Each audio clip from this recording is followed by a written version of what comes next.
I'm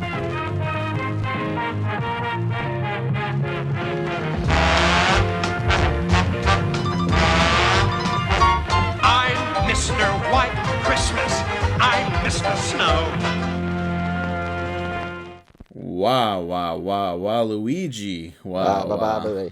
Wow. Luigi, wow, wow, Luigi. Luigi, wow. Okay. Bum ba-dum, ba-dum.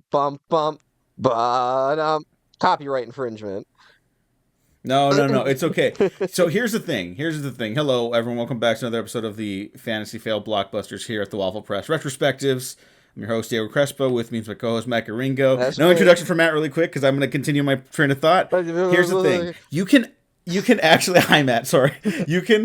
You, the human being, can actually sing like a song on here and it won't get copywritten. So, or even hum it, whatever, because these algorithms are all bullshit anyways. Okay. And copyright is all fucked. Okay. Anyone can just like do a cover of any famous popular song and make that the theme of a show, hypothetically, right? So I could like cover an Elvis song on this show, butcher it, and that could be the introduction for every retrospective. Are you 100% sure?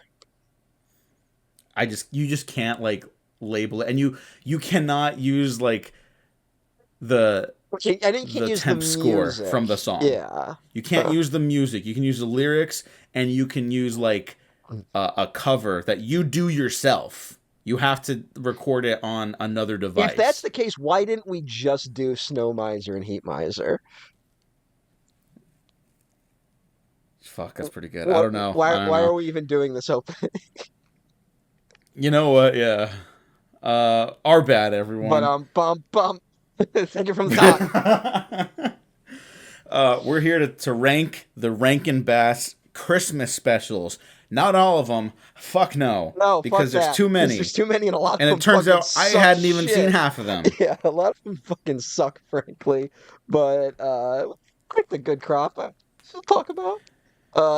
Yeah, so you're gonna see, avid listeners, the important ones we're here to talk about today on the thumbnails, and they are Rudolph the Red-Nosed Reindeer, Little Drummer Boy, Frosty the Snowman, Santa Claus is Coming to Town, Year Without a Santa Claus, Rudolph Shiny New Year, and The Life Adventures of Santa Claus. Yes. The Life and Adventures of Santa Claus, excuse me. Yes. The Life Adventures. Life Adventures. We're already crashing. No, it's great. I got my coffee. I did try an espresso martini from a can yesterday, so maybe that's why I'm a little laggy today. Here's something that's like awful about like the streaming era we live in. I think Rudolph is the one that just straight up isn't streaming. Like, I think so. Let me check. I found all the other ones streaming, like on some platform. I think I have AMC Plus now. Fuck AMC Plus, by the way. And I had to watch my VHS copy of Rudolph. So I did too. It's what's going on there, everyone. Okay, it is streaming on something called Sling. I don't know what that is. But that's cable.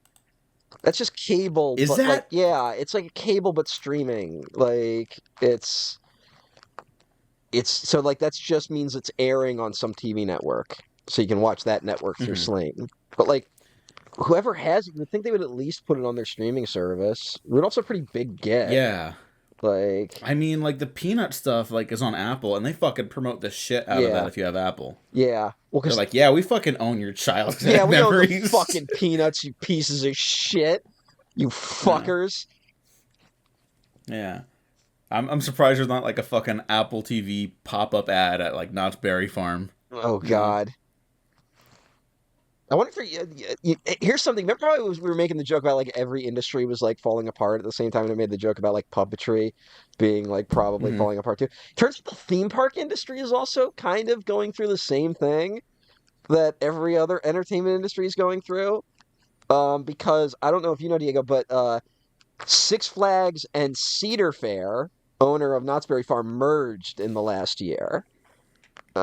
Yes, I was made aware. And I don't know if you know this, but they just announced that King Dakar, the tallest roller coaster in the world, will not open next year.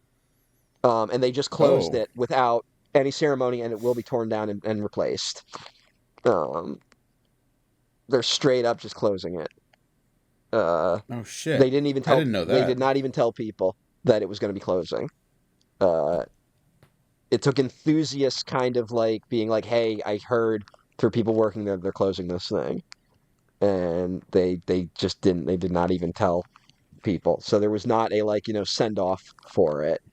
Um, and allegedly, it's because there was all right. Long story, people might know this. A similarly designed roller coaster, Top Thrill Dragster, had an accident a few years ago that really hurt someone. The roller coaster had to be completely redesigned by a different company. Allegedly, that made the insurance on King Ka go up, and Six Flags apparently didn't want to pay the insurance on King Ka. That's the rumor. That they didn't want to pay a higher insurance fee for King Ka. But for the first time in roller coaster history, the tallest coaster in the world will actually go, it will revert as opposed to going forward. That's never happened in the history of theme parks, I guess. Uh, Shit. it's almost a metaphor for everything right now. Um, and I believe it would have reverted to Top Thrill Dragster, which was rethemed as Top Thrill 2 and completely redesigned. Top Thrill 2 opened for like 5 days last year and had to be closed for modifications, and it is unsure if it's going to be opening in 2025. So that one could also be scrapped. Oh my God, what the fuck is happening? Yeah. Uh, What is wrong with people? I kind of get the Top Thrill one because that was an accident. Like someone got hurt, right?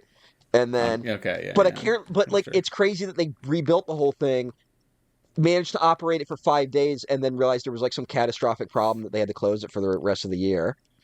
And like, how did they not catch it earlier, right? Mm-hmm. There's been a few of those lately, actually.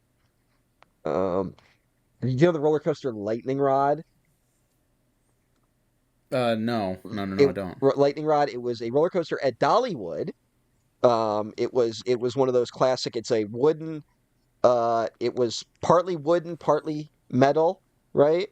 Um, and that had a special feature of it had a launching lift hill. It didn't have a chain lift hill. It like launched you up. So it was like a launching wooden coaster.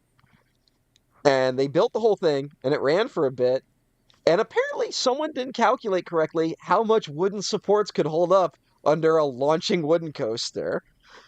And Jesus and Christ. slowly but surely they started reverting it more and more to a metal coaster to the point where it is now technically a metal coaster because there is more metal track than or steel track than wood. And now they are just straight up taking out the launching element. It's just going to be a really fast lift hill now. So, uh, This is the genuine question. Have there been any theme park attractions related to the Rankin Bass stuff? That's ooh, to get us back on track, but also yeah. genuinely, Um, has there been any of that? Because frankly, I could see like a Winter Wonderland attraction in like yeah. Disneyland or not or something with the Rankin Bass animation I stuff. do think I can't say for certain, but I do think there was a time where like they would do those like parades in town, and sometimes that parade would be at your local amusement park, and I think they would have like the Rankin Bass versions of these characters, right? Like Hmm. it's like they used to do like they would have holiday parades, and like there would always be like the Wizard of Oz characters in the parade, right? Because like Wizard of Oz Hmm. kind of became associated with Christmas because of how it aired every Christmas. But like I think as copyright became more stricter, that happened less. Because I think some weird company owns the intellectual property of Rankin Bass at this point. Um, because not to jump too far ahead, but there is a like sequel to Rudolph the Red-Nosed Reindeer that was made in like 2004 that What was the fuck? CGI. Um, let me look it up. Rudolph Reindeer and the Island of Misfit Toys. It was released in 2001 direct to video by the Golden Books Family Entertainment, which had the Rankin Bass stuff for a bit. Um, and I remember that logo because they were on all those VHS tapes. And that's one of those weird projects that like inexplicably Rick Moranis does a voice in. Like Oh, okay, sure. Yeah, yeah, that's normal. he was the villain if I remember correctly. Uh, and of course, but he's like one of those villains where like by the end it's like, oh, we just needed a friend, right? Oh, okay, yeah, So yeah, yeah. because Whatever. It's for yeah, these are literally for children. I So, think if I remember correctly, he kidnapped. He's the toy taker, so he kidnaps all the misfit toys. Um, mm. After removing the toy taker's coat and hat, the figure is revealed to be an injured teddy bear on stilts named Mr. Cuddles. Cuddles explains he used to belong to a boy named Steven who outgrew him, and he was thrown away. Did fucking Toy Story 3 rip this off? Oh my god. Maybe. I doubt it. um, Well, I mean, like they could have taken like aspects of it. Like yeah, someone saw that and they were like, "Hey, this doesn't work, but here's a good this isn't idea." the most original plot ever, so it's not that shocking. But like you just saying that the similarities Or are very there. Also, are you calling Toy Story 3 unoriginal? yes. Okay, I forgot you're one of those. I don't actually. I'm not like a Toy Story 3 hater. No, no, I know, but I just remember the first time you were like, "Yeah, I don't think Toy Story 3 is as good as 1 or 2." Yeah, and And like at that point, I had not heard another human being say that. but I'm also I think in the minority where I think Toy Story 1 is better than 2. Um, as much as I love 2. Um, but that's very much a like fractions of a percentile difference in quality, in Yeah, my opinion. yeah. So Is it Godfather and Godfather Part 2 like quality? kinda actually, I would say Yeah. that. And the Toy Story 3 is Godfather Part 3. So uh Okay, hold on. I like Godfather Part 3, but I I like don't. Toy Story 3 too. I never said I hated Toy Story 3. I just said it wasn't as Okay. good as Toy Story 1 or All 2. right. All right. Okay. I think Okay. that's a fine position to hold on Toy Story 3. I agree. I agree. I'm just, Get just off taken my back by back. it. All right. Is Rudolph as good or better than Little Drummer Boy, Frosty the Snowman, and Santa We're not Claus is coming to we're town? not there yet. We gotta talk about these individually a little bit. Okay. So Okay. what's your history with like Rankin Bass? Oh man, my parents had the VHS for me, Mhm. and like they had the box set of these, or it was either a box set or like they came Huh. individually. If they came in a box, that box is gone. I don't Okay. know where that box All is. right. It's probably worth I some have the fucking money. VHSs It's probably still. worth some fucking money today. Uh, I mean, maybe yeah. like I'm trying to think of like here's because so your box set. What was in the box set? It was Rudolph, Little Drummer Boy, Frosty the Snowman, and Santa Claus is coming to town. Okay. Shut up, Logan. The cat's crying Oh, in the is your background. cat going crazy? He wants to go outside even though it is 8 p.m. And Oh, okay. freezing, buddy. You can come sit with me. I don't mind you sitting with me. Come on. We're talking Christmas specials, What's buddy. Logan's favorite? Logan, which one do you like? That's Peter Cottontail, you idiot. Um, but anyway, yeah. Actually, I don't. I might have had that box set too at some point, but I only still have Rudolph. Because Mm, those are like the four I watched, right? Like those are the four that I remember yeah. watching like every year. And the subsequent ones were ones that like I caught on TV but did not own, you know? Hmm. Um, so like those, yeah, those seem to be the core four, I guess. The canonical Yeah, four. those. Uh, Yeah, I watch them every year. Um, I like to this day I will either have something on like in the background from mm, one of them. Hang on, I could have sworn I had fucking even like on Logan. my iTunes library. I'm like I could have sworn I fucking had that. But like I didn't really venture outside of those. Okay. You know, You didn't ever catch like like the other ones on TV ever? Like, Year Without a Santa Claus, yes. You know what? I misspoke. Year Without a Santa Claus, yes, mhm. because of our boys. That I Yeah, guess will open the episode but now. bum bum. But But like I didn't even know about like Mad Monster Party Mm, until like 4 years ago. yeah, You know, But that's which I understand is a less popular one, yeah. but But that's kind of a weirder outlier of theirs, right? Like that doesn't like they don't even really it is. they But you don't. know what actually shocked me Mm, is that like the horror community nerds, the ones that are like live and breathe horror, and they're like, oh, I watched this growing up or whatever, mm, and it's always like some fucked up shit, and I'm like, I'm kind of surprised there wasn't that crossover. yeah. You know, I think recently I mentioned like the difference between like how horror movies don't always operate as fantasy, but Christmas movies do. Mm, Maybe that has something to do with it. I don't know, yeah. but just something that caught me off guard. I was like, "What? No one talked about this to me." It's been a minute since I've seen Mad Monster Party, but like, is there any real element of horror to it? No, it's sort of like a Mm. how do I put this?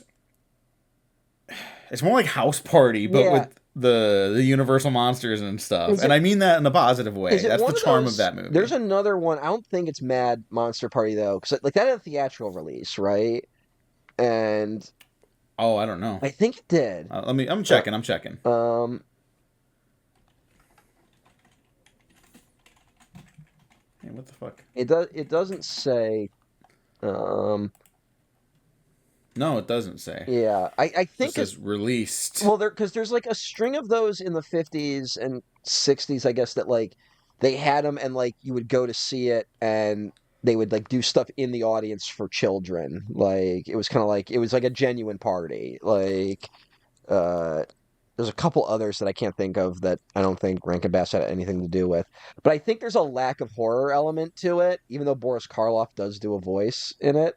Uh that maybe puts it off for people where like even like like something like Scooby-Doo and the Ghoul School, right? Like where it's like that's like Hmm. most of that is like them at a school and like there's like a volleyball game, right? And Yeah. it's mostly just goofy shit. But there is like an Yeah. element of horror with the villain, right? And like I'm not saying it's like Hmm. the stakes are major, but it's enough that I think it sticks in people's hearts more than maybe just Mad Monster Party, which doesn't have that. Um, Yeah. Like they kind of like speed run that towards the end where it's like, okay, now the threat is like real, like they're trying to kill this fucking kid and stuff, which yeah, is like, but I can't imagine that one stuck with kids that saw that either because yeah, it's not. There's nothing that overtly changes about that. It's just like it's still the goofy monsters are chasing them, you yeah. know. And I'm looking at their other stuff, and it's like, Last Unicorn was a big one. We almost did it for the fantasy retrospective because I think it was a bomb. Yeah. Um, it's a kind of like one of those like depressing '80s fantasy films. Um, there's their inexplicable King and I adaptation they do in like the in of Rogers and Hammerstein. Um, which have you ever seen that? I saw that in theaters as a kid. Uh, it's terrible. Oh. Um, do you like they like add like monsters to it and shit? Like the song where it's like whenever I'm feeling scared, I whistle a happy tune. Like they rework that into like a monster fight sequence. It's terrible. It's a terrible. And it's like it's also like a King and I adaptation in 1999 is kind of insane, right? Hmm. Like we're way past that. Like it's just that is straight up just racist in 1999. Uh Yeah. Yeah. Yeah. Yeah. so um but like I saw that uh I did see I've seen Cricket on the Hearth at least once, but I don't totally remember it. Um I've seen their Hobbits, right? And I did see Here Comes Peter Cottontail, which is their like Easter Yeah. one. That was the other one that was kind of in circulation. That's like what came first, the Yeah. Yeah. chicken Yeah. or the egg. I remember that song being in it. That's about all I remember. I think it has the same basic framing device as Santa Claus is Coming to Town, um, Hmm. except I think it's Casey Kasem that time. I could be wrong. Who fucking knows? But yeah, these were. I think for a lot of people, this maybe is changing in the age of streaming, where like stuff is more locked down, and it's about like what channels you have and what streaming services you have. Like I don't know if this, because like let's be honest, the quality varies greatly in these. So Um, here I will say I both agree with that statement and also maybe kind of disagree that there's a huge difference in quality for most of all these. right, is that a Rudolph Um, isn't as good as you remember it, or Rudolph is, or is it The Year Without a Santa Claus is better than you remember it? I think those. I'll just. Can I say right now Go what my favorites are? go ahead. All right, Rudolph and Year Without Santa Claus are both my favorite by a significant margin. Actually, Okay, I would kind of put Year Without it. Rudolph is is significantly more flawed than I had like Then remembered as a remember it. child. Yeah. Yeah. These aren't very strong narratively. No. I think But I it's think that's like why I opened this with like the fantasy blockbuster, not just like our failed blockbusters. Because in terms of like fantasy stuff, I have kind of hit some stumbling blocks in terms of like the writing and narrative aspects of these movies. And also I don't really care okay. because I think these are still like not just formative, but I would consider them like essential for like younger Because audiences. Like if you can make it like available. here's the crazy thing. I might put Year Without a Santa Claus kind of lower on the scale. Um, Oh I yeah? think I'm with you with Rudolph, but Year Without a Santa Claus was kind of the like all right, let's just do this.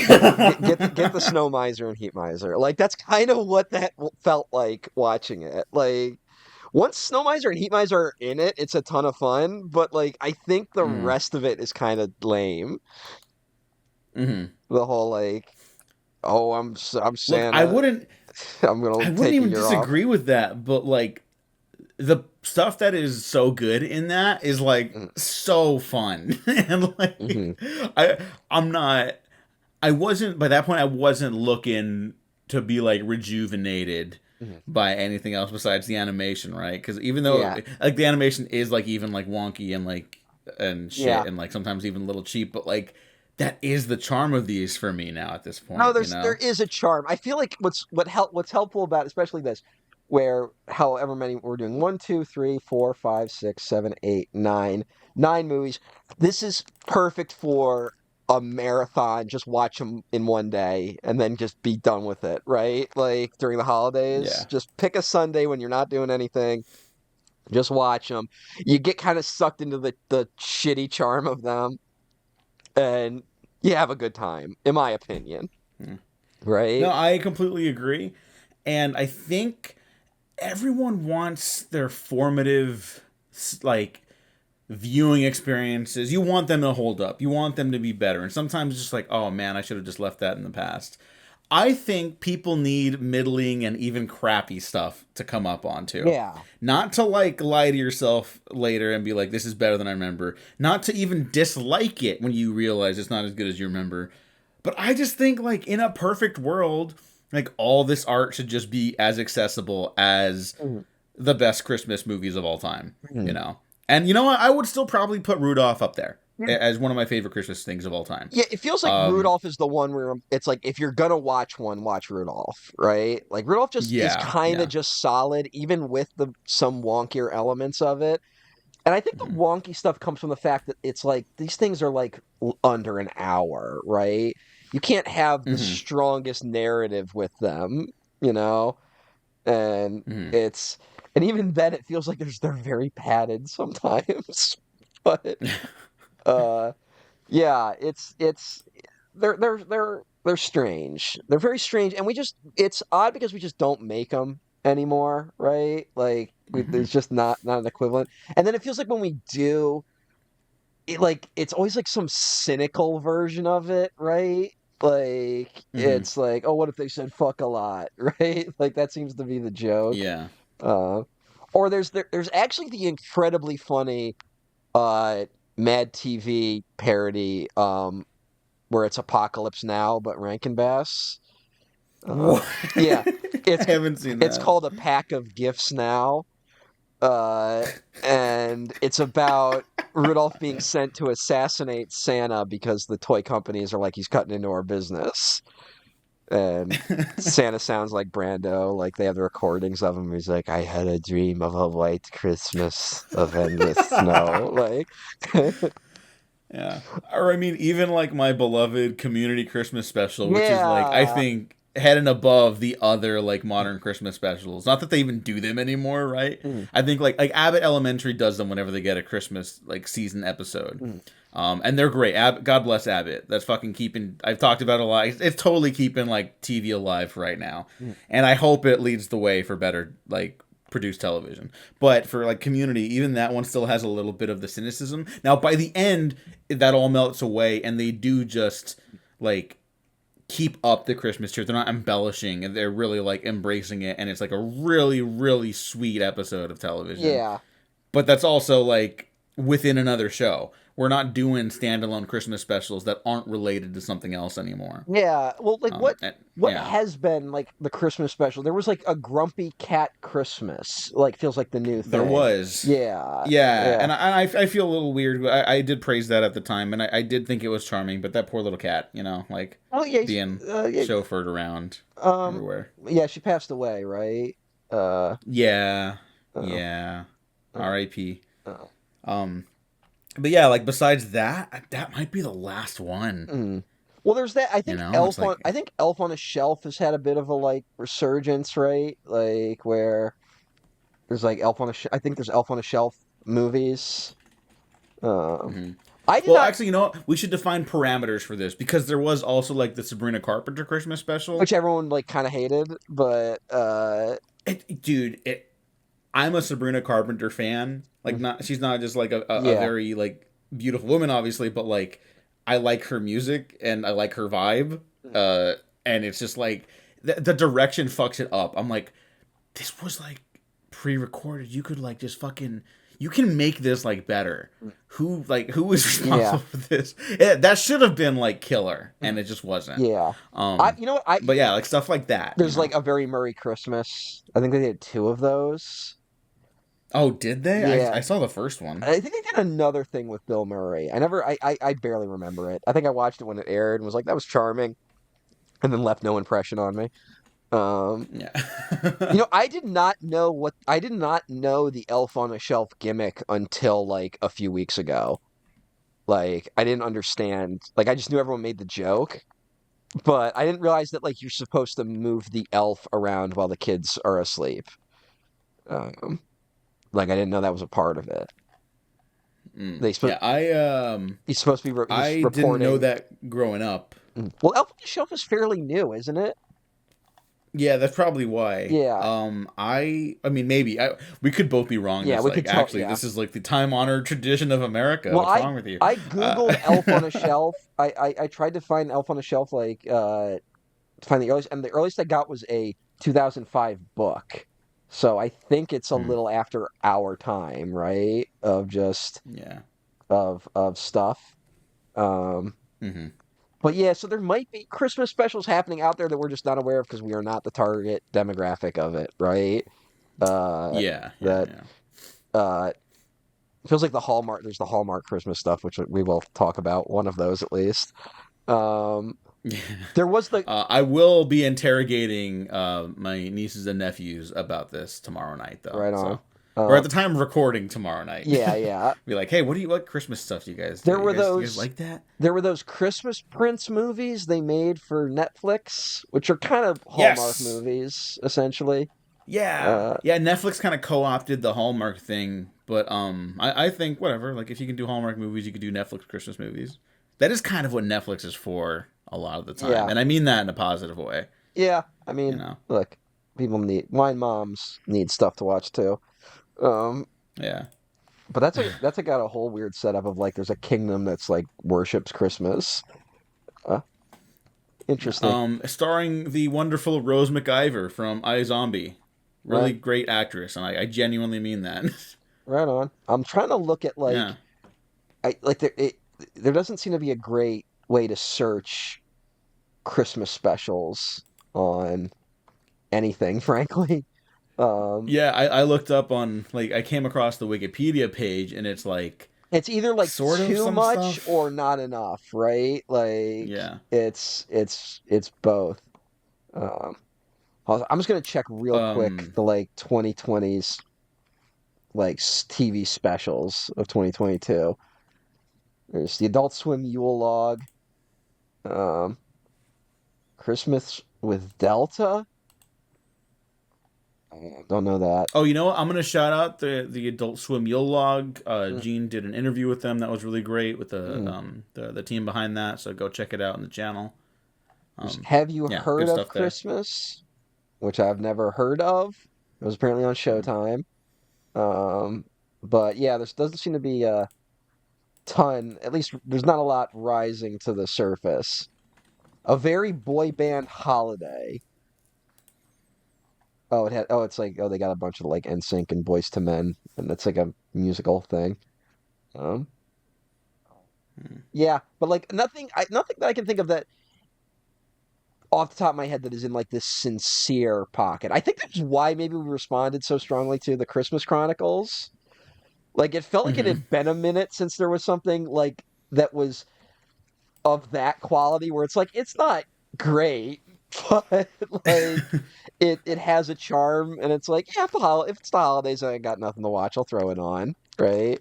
Yeah, It, yeah, totally. it, And you know what? That one I think was an actual success with the public because I you my got qualifiers are always like the godparents, you know. So yep, they saw it, they loved it. Great, awesome. and then they They were whiff it. unaware that there was a second one They though. whiffed it with the second one because it's Yeah, I just told them they didn't have to check it out. they really So don't. We should just pretend it doesn't exist and just do a sequel that's actually good. it's So the Pacific Rim uprising of Christmas yeah, it movies, kind of you is. know. Fuck that movie. That was such a Yeah, disappointment. I know. But yeah. So there's like there's a certain charm to these movies that I think just it just is because we don't do it anymore, right? Like we just don't have the TV Hmm. space to fill in the way we used to. We're like streaming now is just like junk. So there's no real attempt to do a holiday thing that actually gets a lot of eyes on it, I guess. I'm not totally sure. But uh oh wow, it says NBC. All right. So I guess it aired on CBS from 1972 to 2023, and then this is the first year it reverted back to NBC. Rudolph the Red-Nosed Reindeer, I'm saying. Hmm. So that's maybe explaining the weird streaming situation with it.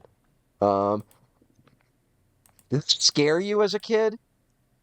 Rudolph? Yeah. Uh, you know what? As the guy who's gone on ad nauseum about the Yeti Yeah. in Johnny Quest, no, I don't think I was ever Man, scared by the the Bumble. Bumble fucking terrified me as a kid. Like, there's just shots of like mountains and you hear him roaring. Like, that's You know what? No, scary. no, no. I do remember specific instances where I stayed up because that was like I Mm. hadn't seen that. I hadn't seen Godzilla yet, you know. Yeah. And that's a very similar image that stuck with me. So you know what? Yeah, Mm. though those sequences, yeah. But whenever it was like the full Bumble, like not really. Yeah.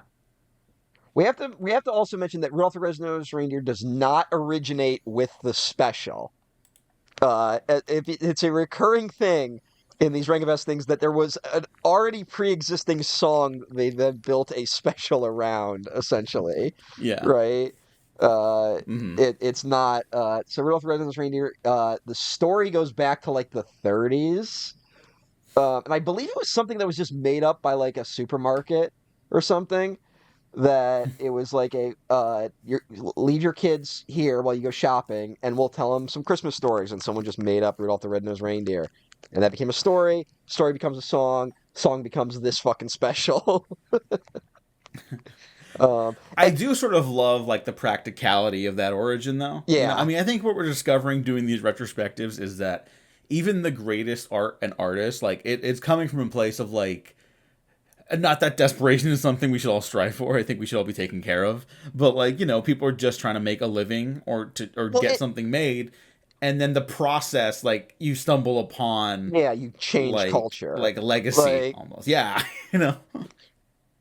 I mean, look, that's I part. Like, mean, I'm not gonna go on a rant, so don't worry. But that's partly my obsession with the VTuber thing, because I think that's like happening to a younger segment of the culture, right? That right now it's just a bunch of mhm. people just fucking. They have streaming to online to fill. There's an audience there for them, and I think when we cut to like 20 years from now, when people are nostalgic for it, we're gonna find that they've had a lasting impact that people making it didn't expect, because it's a very cynical industry, just from what Mhm. I've read. So it's like I think something very similar is happening in that pocket right now. Um, And you know what? Furthermore, like I think that's also why you and I it seems like more people are brushing up against like the cynical, like quote unquote cooler version of a Christmas special or stories, right? yeah, Like everyone saw the commercials for Rogue One, Red One, sorry, Red One, and they were like, "Fuck this," yeah, right? Like a lot of people, because you see through the bullshit, and it's like, you want like a kid starring in that. That's a movie where you, like, a kid accidentally ends up in Santa's like camp or something like that, right? yeah. And then you could kind of maybe try to make it an action movie. You do Last Action Hero with Santa Well, we Claus. did. That's what you We really should both do. thought But Violent Night was okay, right? Like I think we both yeah, walked away with saying Violent Night is an okay movie. yeah, Um, I liked it more, but yeah. yeah. And then, but yeah, like, but also like this year, there's like a Jack Black Christmas movie that like no one seems to even give a shit about, and I I think, think it's like a Netflix one or something, right? yeah, I think it's Amazon. And, Oh, okay. and Well, I, there's your problem right but there. like I think it goes beyond just like the Jack Black Amazon thing. Like it feels like, you know, people a few years ago would have been like, "Isn't it so fucking wild that Jack Black is Santa? Like that's crazy, man." Say, although Well, you know he's what? not Santa. What? He's not Santa in that movie. Oh, what is he? He's Satan. The kid messes up, he misspells, and he puts Dear Satan instead of Dear Santa. All right, whatever. Not a bad hook, but like it does look miserable. So No, that's a bad hook. Uh, no, you could totally do that's something with that's that. that's lame. That's so lame. Well, Um, the point I was making is that is lame, yeah, because it's just like snarky and like, look, doesn't that thing you think is cute and sweet, it actually sucks, and it's like that's like a half measure at yeah, best, maybe even a quarter measure of like a story. The real story should be like, but look, people found like the spirit of Christmas through the process of this or whatever, right? yeah, Like, yeah, this isn't coming from a good place, but good stuff exists despite it, and maybe even because of people's relationships to it and each other. Something like that, you know? hmm, Very broad, but I think that's what makes a great like Christmas narrative last, like Rudolph the Red-Nosed Reindeer. And you just fucking know that fucking corporate produced shit doesn't have that, because you know who else is produced by Amazon? Fucking hmm, Red One. yeah. I don't know. I don't know what's going on anymore. Yeah, sorry, fuck all that, No, but no, yeah, yeah, it's like I don't know what's going on in the culture anymore. I was hanging out with people the other night that talked entirely in like internet culture, and it kind of bothered me. They weren't Gen Zers; mm. they were just kind of lame. But it's it's a like it's strange. I don't know. Um, it's hard to get people to just shut the fuck up sometimes. I say that as we host a podcast. Uh, Yeah, I know. but all right, so like Rudolph, you rewatched it for this. Yeah. What did you like? You said like it didn't, it played a little differently. What did you kind of brush up against? Um, It's really stilted. mhm. Like all of these are, I think, are very stilted in their delivery, in their pacing. Yeah, In a way I didn't really remember. I think that it has to do with the animation, right? Like, Yeah, it's totally a byproduct of that. It is still, I would consider, a flaw. You know. yeah, I believe these were all animated in like Japan. Like, I think a Jap. Yeah, I had never recognized that. Mm, But yeah, there's a lot of production stuff there. The cinematography is by a guy named Tadahito Mochinaga, mhm. and he did like a fuck ton of the Rankin Bass animation. Mhm. And so I did not know that when I was younger. I I was think just like, oh yeah, this is like America. Yeah, I think it's like it was a Japanese thing. Like they essentially established the look of it, right? And Rankin Bass, I think, even had a couple hands in like Toho as a result. Like they did some Toho adjacent projects. Um, so because I think they have a credit on King Kong Escapes. It's fantastic. Was there anything plot wise that you're like, what's going on here? Um, the what really? I don't know. You know what? Plot wise, I don't think this one really This had anything that like stopped me from like this one's pretty coming good. away being like, no, I still love that. This one's pretty good. It is a little the elf that wants to be a dentist doesn't really make a lot of sense. Like it's a fun quirk, but yeah, it's like I guess it's we more don't really trying to be like these people don't feel like they fit in the boxes they were placed in, right? Like that's kind of the overarching theme. The Island of Misfit Toys is kind of never resolved. Like they kind of just show up and then it's like, well, all right, whatever. Like well, okay, so I did not know this because in my memory, anyways, I always remembered Santa going back for the Misfit toys. Right? Yeah. Did you remember that growing up? No, I don't actually. I kind of just remember the island. Okay. Yeah, and I guess they end up changing that. It says here that their first stop was the Island of Misfit Toys. I must have forgotten that somehow after watching it a day ago. Yeah. No, so I guess they didn't have Santa going back for them originally. Oh. And then people were like, we want them to be like, what happened? Where'd they go? And so they wrote letters because production companies and their programs used to care about what their people thought of them instead of sucking them dry for their cash. They wanted to do that back then too, but there was a give and take between audiences and the people producing this stuff, and so they were like, okay, and then they added it in like a year later, I think. They animated and added it in. So I did not know that. I only found that out. That's the only like bit of extra backstory I know about this stuff because I really like this one. That's interesting. Yeah. Also, as much as I was saying, like, like probably don't need the dentist elf thing. It's just, you're right. It is there to be like, oh, no one wants to be like predetermined, like to be who they're told they're going to be, right? But I do like all that stuff, and I like Herbie doesn't want to make toys, like why weren't you at elf practice? Yeah. Which is a moment. Yeah, and I love Yukon. Yukon Cornelius. Yeah, he's great. He's fantastic. It doesn't really make sense, but it's great. He just runs with his sled. Like it doesn't really help him. Yeah, no, it doesn't. And then I love whenever he would like with the pickaxe, like look for like gold or shit, right? That was fun. Yeah. We gotta mention Burl Ives as Sam the Snowman. The beginning of the stories needing narrators to hold these plots together because they're kind of just and then plots of just like, and then Rudolph met Hermie, and then they met Yukon Cornelius, and then they went to fucking the Island of Misfit Toys. Right? Yeah. You know what? I just rewatched Elf last night at a friend's miss, and I don't remember if the snowman is named in that. But the snowman in that movie that pops up that talks to Buddy is supposed to be like the snowman from the Rankin Bass stuff. And the entire visual design of the elves in it is lifted from specifically this special. Like they're wearing those hats and shit, right? Like yeah. Here's a question. Is Elf good movie? Elf is fucking great. No, that's a great movie. I know some people are turning on it. Everyone hates Jon Favreau now. That's a great movie. No, I'm sorry. James Caan.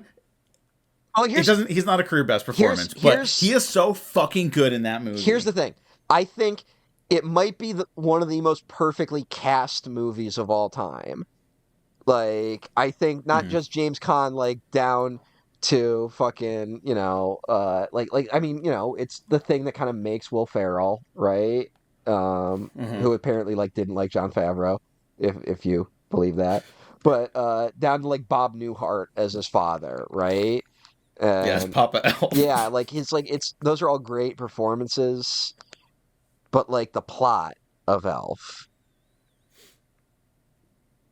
So it's familiar, but like it's functional, But and it lets you hang these great gags. What's the arc? He has to get his dad to care about Santa Claus and wants to be accepted by this family. But what happens? Like, his father's just kind of an asshole, and then just kind of stops.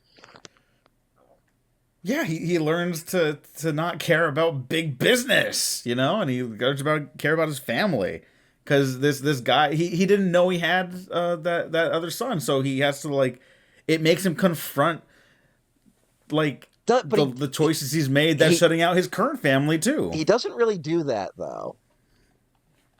It's what happens in the movie. I'm not telling you how functional it is on a moment-to-moment basis. I'm just saying that, but I think enough works there. I think that's a great family movie. I think the movie decides things need to happen when they happen, and they don't necessarily have a logical sense of progression or narrative arc or fulfillment in any way. Now, are the performances funny? Yes. But why does it matter? What's going on with the, like, people don't believe in Santa anymore? Like, what are we doing? What are we saying here?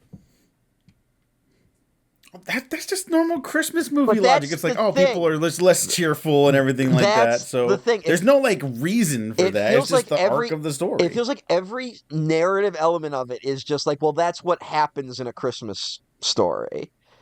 But there's no real consideration to how it works as an arc for these characters. I'm gonna have to give more thought to that, but I in my bones, I know you're wrong. I'm sorry. I can't. Here's the thing. I love Elf. I do watch it every year. I laugh. I think it's great. But people call it, like, people, like, are being like, this is, like, kind of the best Christmas movie in the last 25 years.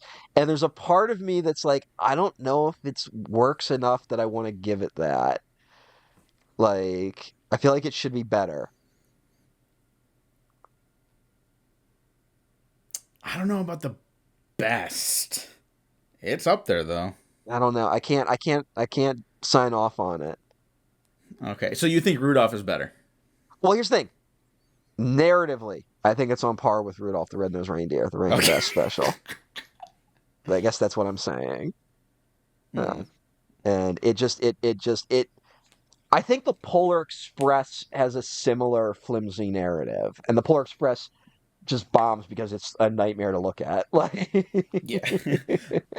And there's, like, no joy. And it doesn't have James Caan making me almost cry in his first scene in the movie. Have I told you this? Did I lose you? What? His first scene in the movie is him taking books back from a nun. Oh, no. Never mind. When Buddy shows up to him for the first time. Uh-huh. Okay. He shows up, he does the embarrassing singing. Will Ferrell kills it, and then he's like, all right, that was embarrassing. And he tries to get him to leave, and he's like, no. Susan Wells had me. She didn't tell you. And then there's this look on James Caan's face. It's such a fucking pro move. You see, like, basically his life decisions flash before his eyes in, like, a split second, and he almost doesn't know how to process it before, like, shutting it out and being, like, a mean Christmas businessman again.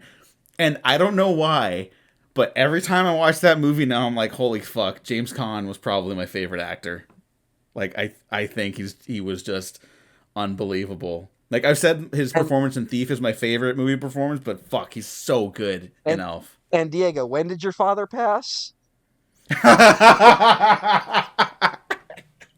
Sorry, but I think I have an answer to why that sticks out. Yeah. I mean, hey, maybe. Yeah. That probably has something to do with it. And you're saying James Caan is a great actor, is what you're saying. Yes, yes. I know You that's know a what? hot take around these You know what? parts. You know what really is the problem with Elf? You know what? Buddy the Elf should not have children.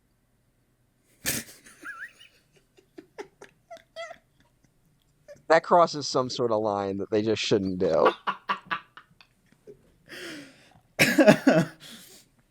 Oh fuck.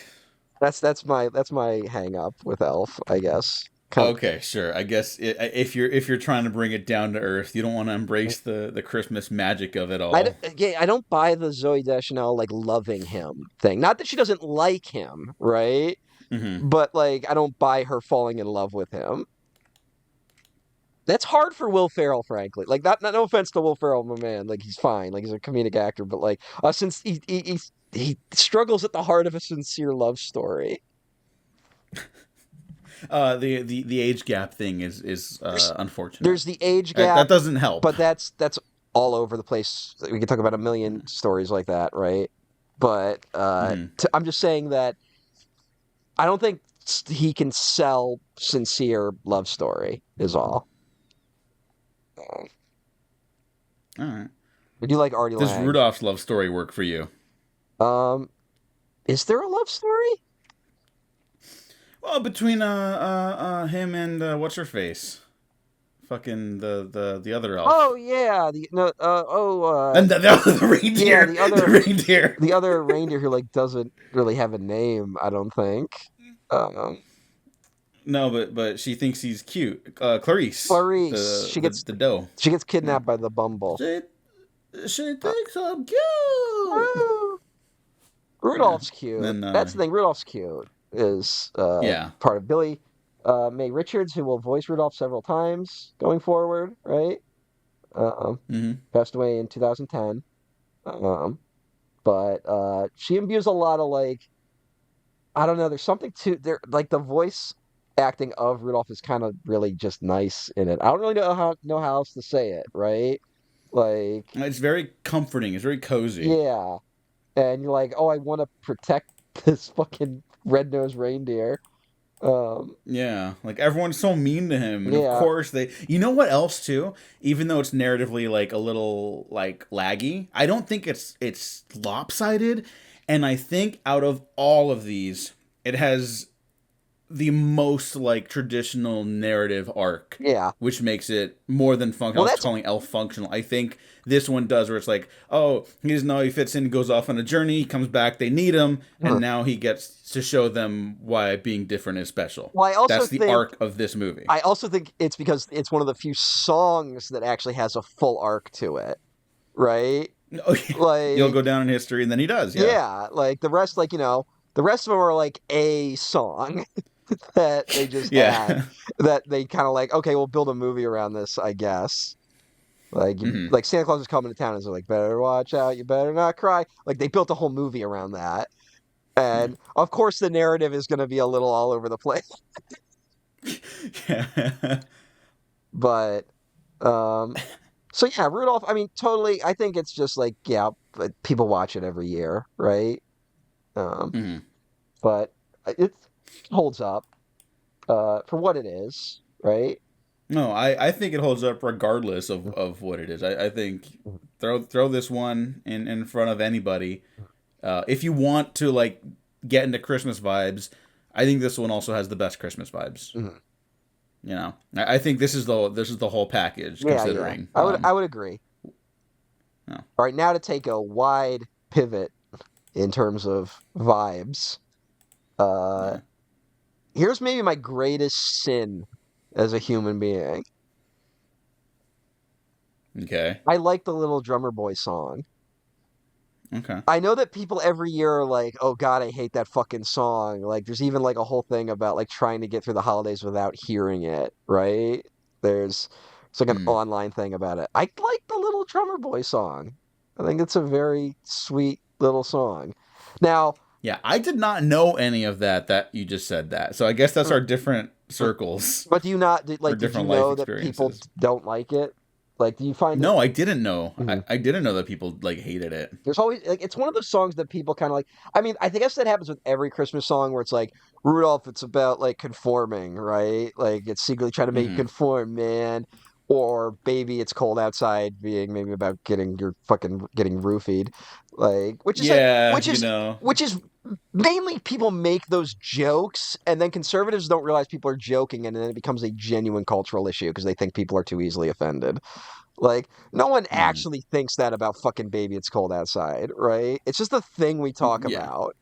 Hmm. Um, but Yeah, it's like things that age weird or badly. It's like, yeah, okay, look, it sounds strange now, but like yeah, it is a Christmas vibe song, and like no one's gonna be uncomfortable if you play that like no at a one's Christmas party. actually trying to ban Baby It's Cold Outside, right? Yeah, No I one's mean for the same reason, no one's trying to have a war on saying Merry Christmas. No one yeah, actually gives a shit, you yeah. know.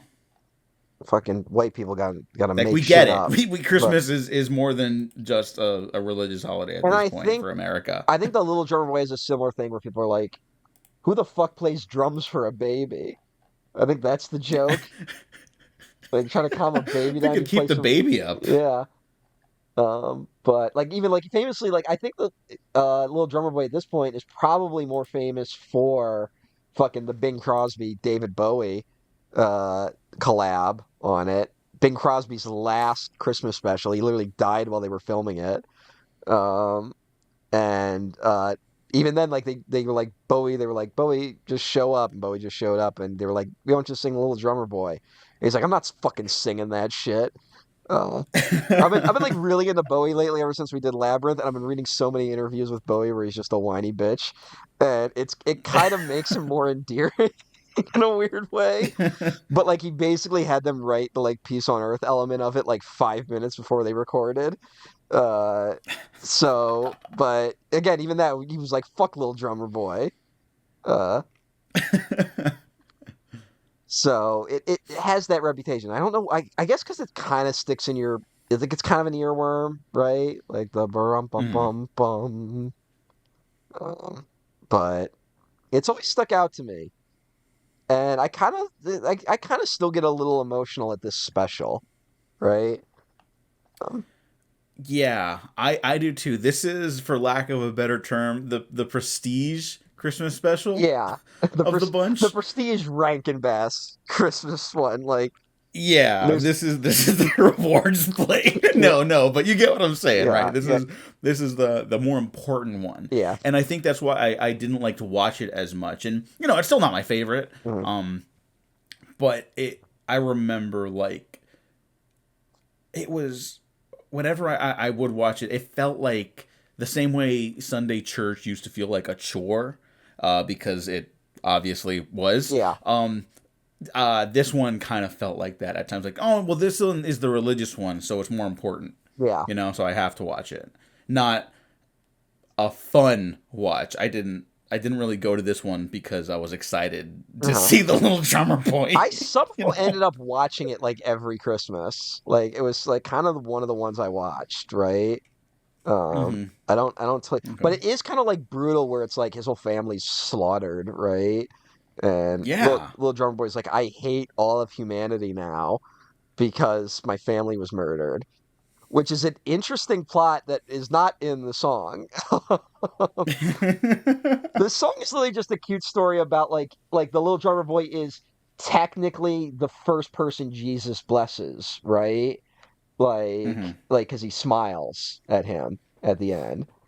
So and he's just he's just a little drummer boy. It fits in the whole narrative of like Jesus wasn't an actual king, right? He was a boy Hmm. born in a manger. They couldn't even fit in the fucking inn. And that that's who's going to be the king of mankind, which is why the Jesus narrative is so powerful, right?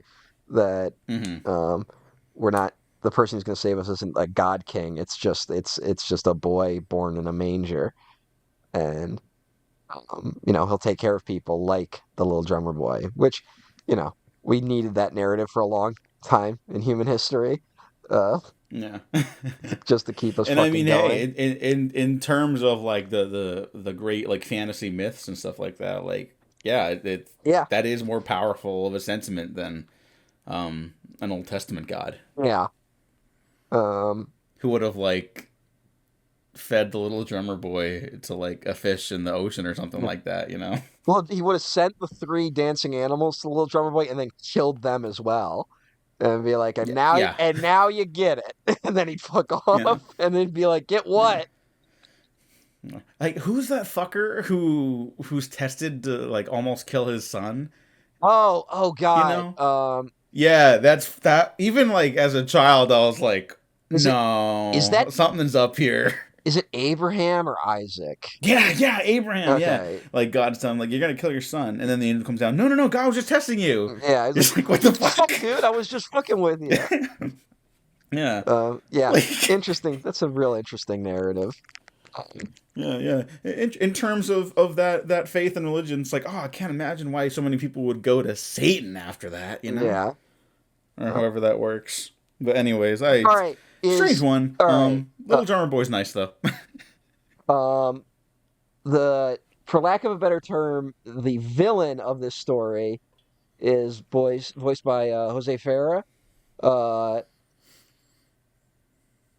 is he an anti-Semitic character? Listen, There's listen, some anti-Semitism going on here. I don't want to be that guy, but like listen. he sings a song about how much he loves making money Listen, by doing listen, as listen. little work as humanly possible. Oh, listen, listen, listen. Yes, yes, yes. I think it is anti-Semitic. Yes. Okay. Um, I mean, it's like even like it. I think this is fucked up. It is the nose that also like kind yeah, of seals it there's that a it is couple of anti-Semitic to me. there's a couple characters like that throughout the Rankin Bass stuff. So, Yeah. yeah. It sucks that his Greed song is a banger though. It's kind of like I think I've talked about the small one, the fucking Don Bluth animated Christmas special, Hmm. which literally has three merchants who sing the song "Clink Clink Clank Clank, Get the Money to the Bank." Uh, and I believe it's one of those ones where like they've changed the lyrics over the years. Like the original version, it's like we cheat a little if we must, and it was changed to we work a little harder if we must. So Hmm. take of that what you will. Um, but You know, Don Bluth is like on Twitter. yeah, let's not pay attention to what Tom Bluth's doing. Okay, Let's I was gonna invite him on the show. he's 90 years old. He's not going to be around much longer. Oh, then I So, definitely will invite him to. That was a joke, but now maybe I should. but If anyone knows Don Bluth, tell him to come on. I need to talk to him about Titan AE. I want to ask him about how all his movies are about the apocalypse. Uh, It's a good question. anyway, yeah, this is they very much this one was at least smart to be like we're only doing 30 minutes for the little fucking drummer boy. Like Yeah, they knew, technically 25, but again, the yeah, commercials and shit. but like they knew there wasn't a lot here. That's what I'm saying. Hmm. They knew Yeah. that it's like okay, we give them dancing animals, right?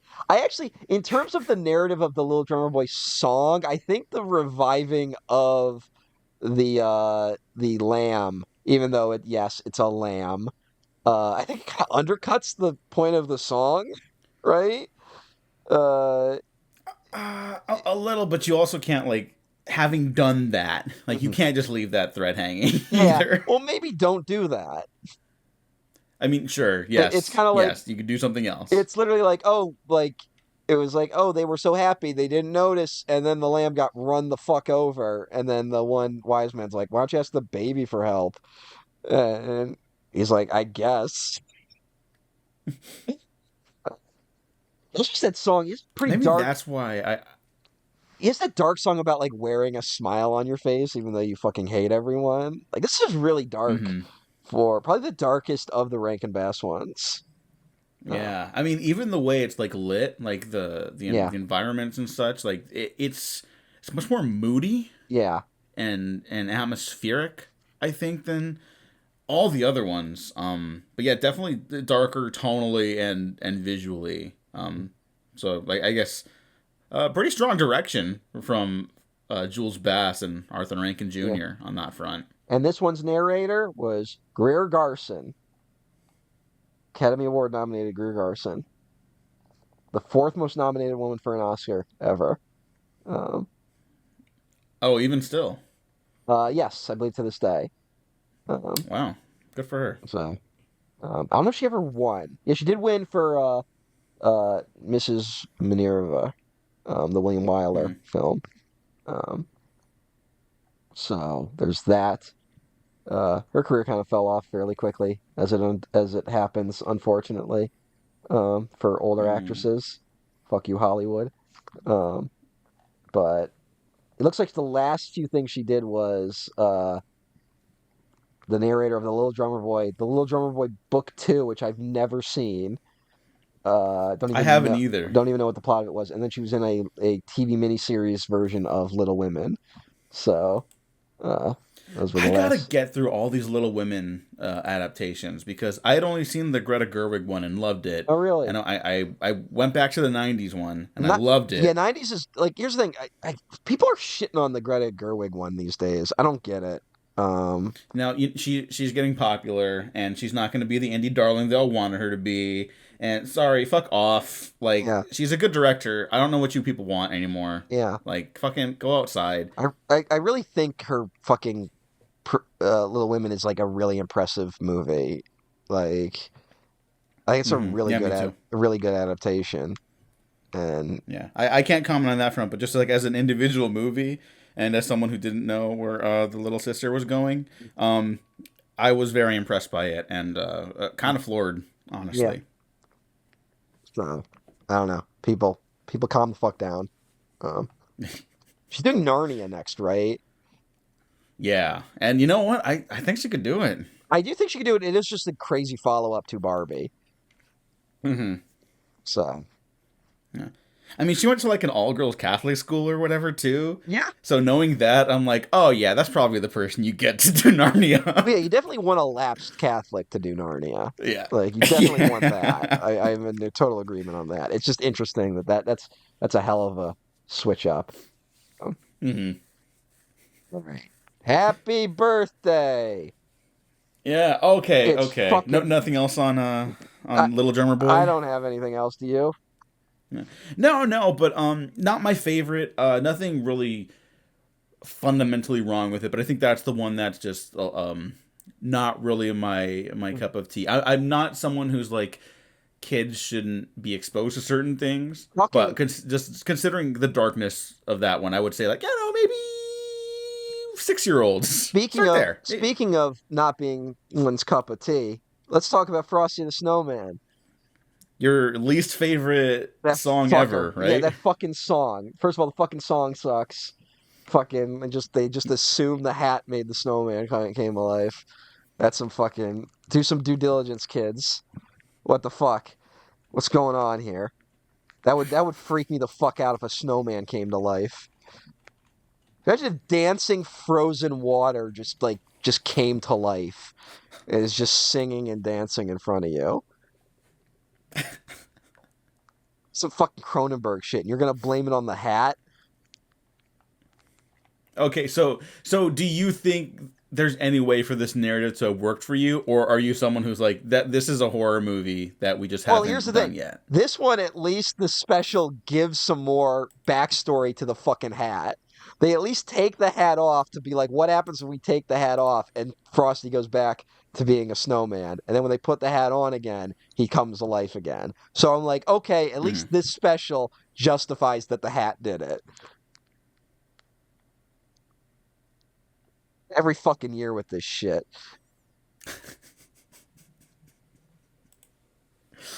Um, I remember loving this one. Yeah, I think Frosty's a lot more fun when you're a kid, like as a Yeah. character. 'Cause he's like a dope. Thumpity thump thump thumpity thump thump. Look at Look that at Frosty Frosty go. go. Jimmy Durante, man. Fucking returning from It's a Mad, Mad, Mad, Mad World. Yeah, this is not quite as good as It's a Mad, Mad, Mad, Mad No, World. it's not quite as good as most things. Yeah. Yeah, Jimmy Durante is I don't hate any of these. I want to say that. I do like the chintziness of this yeah. one. This one, what makes this one really interesting is the sound effects appear to be recorded in whatever studio David Lynch uses. This feels like when you're in like the gas station in fucking Twin Peaks and it just sounds like there's shit going down that you don't want to know about. Like Yeah. there's No, just the gas noises. station's in The Return, right? Yeah, yeah. Like Yeah. it's like something is not right here. Hmm. Or like So there one of the was dream sequences from The Sopranos. Like it's just like what is yeah. going on with the sound in this fucking thing? There was a like one of those old timey looking gas stations. I think it's on like it's got to be like off Sunset or something like that over here. And it was like I was coming back after after the DGA screening for Better Man. And it was like 1 a.m. So I was like, oh my God, that's such a great image. I want to go take a picture of it. And I park my car and then I just hear like those power lines that zzz, and I was Oh like, yeah, no. And then I just left. I didn't get the got a picture. light. That's what Frosty should have said. Comes to light. Got Yeah. a light. I think he comes to life. Got a No, he light. melts. He just comes to life, gains sentience, immediately checks out because they're like, "This is fucked up. I mean, This look, this is not okay." the fireman is essentially on the side of good in Twin Peaks. So where does that put Frosty? Frosty, I think Frosty's like the arm, probably. That's my I think you're right. opinion. I think you are right. I Yeah. think that is very fitting. Oh no, no! Oh my God, it's so obvious. Frosty's Dougie Jones. No? A little bit, but this happens in Jack Frost too, the Rankin Bass Jack Frost. There's very inconsistency in terms of like, what's this? I don't understand this concept. What's time? What do you mean? But it's like he understands what a train is. Like Hmm. it's very inconsistent. So I don't know if I want to. I Yeah, don't yeah. want to. They lack the consistency of Dougie Yeah, Jones. yeah. I don't want to give it the credit. I don't want to take away from the valor of Dougie Jones. Yeah. Uh, so this one sucks. I don't like Frosty. Uh, song, whatever. I hate the song. Um, they fucking got to get on a train. They like there's so the magician is like sucks, but then it turns out his hat is actually magic. Hmm. Also, who brings a magician to a school for kid? Whatever. Uh, No, no, that's I will say that's perfectly fine. There's nothing wrong with that setup. This is the one with genuine like narrative hangups. Yeah, I don't understand. So he sucks, but his hat is magic yeah, or his top hat, and so I don't understand how those things to correlate. yeah. But there's also no element where it's like, oh, it's because he lost faith in the magic of Christmas or something. Like, there's none of that. There's just Yeah, nothing. They're completely separate entities. For all we know, this could not take place on Christmas. Basically, yeah, you know, yeah. It it is could be a little, Sandman. very little to actually do with Christmas. Hmm. Other than Frosty being like, "I'll be back on Christmas Day," but yeah, he almost gives a girl hypothermia. Because apparently she can't sit outside of the car they're in when they're traveling. But hey, uh, a genuine funny moment, unintentionally, I guess, is when Frosty fucking melts in the greenhouse. Hmm. And they zoom in on the hat and the pipe, and Jimmy Durante sings a sad version of Frosty the Snowman. He's like it's like just a slower version of it. It's like Frosty the Snowman. Like he's like holding back tears as he sings it. And then we have flashbacks to the less than 12 hours we knew Frosty. Yeah. It's You like didn't see Venom 3, did you? I did not. I haven't seen Venom 3 yet. Okay. So because it's the end of that alleged trilogy, they do that thing, or they flash back to like, oh, look at all the great times Venom and Eddie had together, and then like half of them are from the movie we just saw. Now that is a positive because that is the vibe those movies should have. But like, I did think of that here. That is kind of funny. Well, it's not as good as the second one, so just know that going in. So, yeah, I don't have a ton to say about Frosty the Snowman other than I don't like him. And inexplicably, I think he has the most sequels of all these. There's like 5 Frosty sequels. Well, the animation must have been cheaper, so they probably could just like funnel these out more, you know. I guess. I don't know. I don't have a lot more to add, but I will say, like, I did think when I was younger, like, oh, like he loves this kid, but like he can't be around him. That's like that's something, you know. There's something you could probably do there, you know, with the Frosty narrative. It's wrapped up very quickly, obviously. The solution is get Santa involved. Yeah, Deus Ex Santa. Yeah. Is this the weakest Santa of the bunch? Oh yeah, there's like we have to talk about the varying power levels of Santa. Yeah. I mean, he does bring Frosty back to life. Yeah, because he's magical snow or something, right? Yeah. Because it's magical the first Christmas snow. It's the first snow. That's the thing. That's what makes it magic. Is that it's the first snow of the season. I think Year Without a Santa Claus has to be the weakest because he just fucking gives up. Like, he's just like, fuck it, I have a head cold.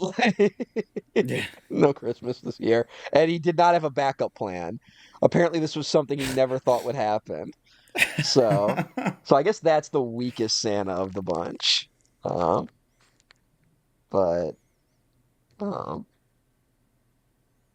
all right. What's up with Hot Frosty? All right. How do I put this? This is a good movie. Hot Frosty's a good movie? Hot Frosty's a good movie. Okay. You know what? As much as my hatred for Frosty the Snowman, I'm willing to believe you. No, here's the thing. It's better than Frosty the Snowman. It is utterly sincere, even with the occasional, like, really, you brought a hot guy to life, whatever. It's fish out of water comedy, which I realize I'm a big sucker for because I'm the lowest common denominator. No, look, apparently, we all kind of. I think a lot of us like it, even when we don't want to admit we like it, right? Mm-hmm. Like, I think yeah. Well, I'll just say, like, I think the chemistry's totally there. Mm-hmm. I will say sometimes you do want it to push, like, not the envelope, but like you want it to push its narrative just a little bit further. But they do like a lot of like, what if this hot guy like came to life, and it's like, oh, well, like it's not just about him. And who's Lacey Chabert is the lead actress in this. The Christmas Queen herself. Mm-hmm. I guess she was like the Queen of Hallmark for a minute there, which is more power to her. I hear those pay very well. More importantly, she's Eliza Thornberry. So yes, which is great. Show some fucking respect. I was nothing but respect. You motherfucker. Fucking goddamn. She was also in Mean Girls and the original Black Christmas remake. Yep. Which I think is actually pretty good if you could find that European cut. It obviously doesn't hold a candle to the fucking masterpiece that is the Bob Clark original, but if you're interested, check it out. It's nice and sleazy. All right, what are the stakes of Hot Frosty, though? Because that was what I wasn't sure when I found out about Hot Frosty. Is there a threat of him melting? There is. That does come into play, but it really is like a straight up romance. That sort of element comes in later. But I need to know what's going on.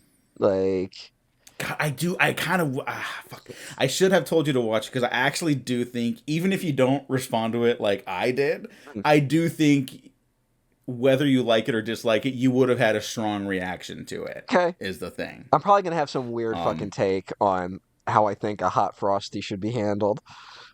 Sure, yeah. I mean, I think the concept is tons of fun, but I think we talked about that last time we recorded this. But there is stuff about like the romance heating up, you know, and it's like, oh, I don't know, how does that work? Is that gonna be a detriment? I don't know. I honestly kind of don't want to give it away to you. Okay. Like, I'll talk a little bit about the movie, but like, I'll check it out. I'll check it out. I think part of the reason I liked it too is that I'm realizing I really like Christmas movies that are kind of about a community, and this one, it does a pretty good job of like balancing the community relationships as well as like the central relationship, the romantic one, you know.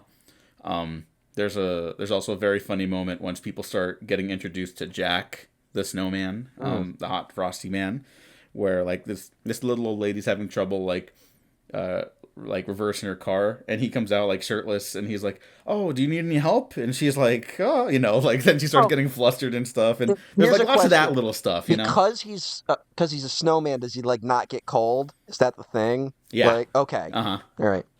That's funny. I like that. Yeah. All right. I'll check out Hot Frosty. A very committed performance from Craig Robinson also, who I didn't realize I hadn't seen him in anything in a while. He's been working. It's completely me, but I really like him. So, thumbs up. I'm trying to think what other like just since we're on the topic, I'm like, what other like sort of Christmas like original movies have I been watching? And it's like last year I saw It's a Wonderful Knife, which is another take on a Christmas classic story, right? Yeah. It's Scream meets It's a Wonderful Life, and really inspired slasher costume, awesome slasher costume.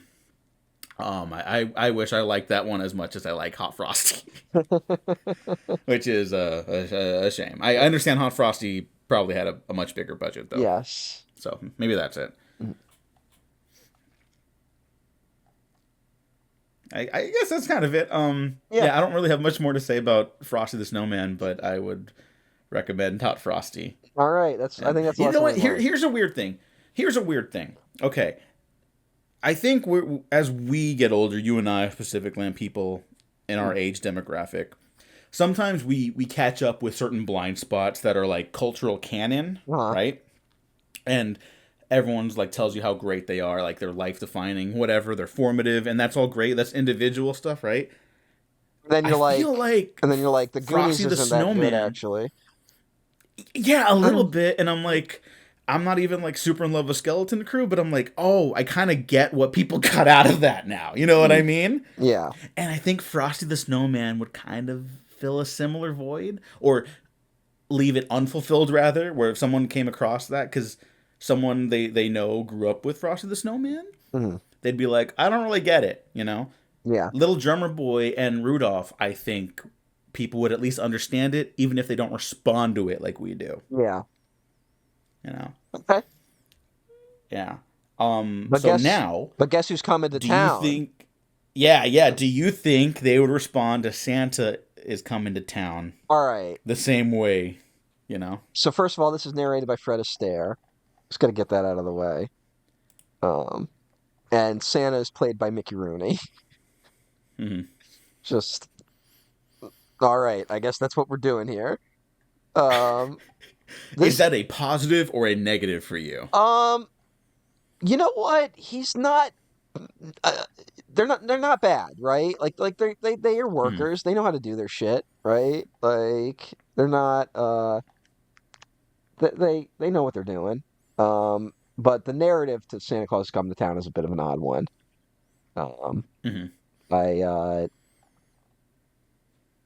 It's basically just, it feels like. I don't know this for sure, right? I don't know this. It feels like they wanted the rights to a different Santa origin story, couldn't get them, and then decided to do their own.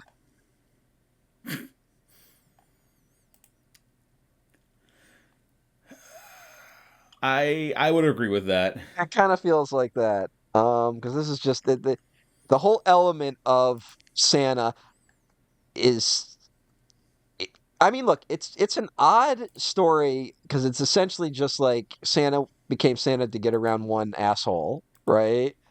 And Hmm. I do kind of like the middle where they keep trying to stop him from giving toys to children, and he keeps finding new ways, and that explains all the way he gives toys to children, right? Hmm. Like that's Hmm. fun, just because it's funny watching an angry guy be angry. Um, Yeah, yeah. uh, The the Burgermeister the great, Meister the Burger. great, the late great Burgermeister Meister Burger. Um,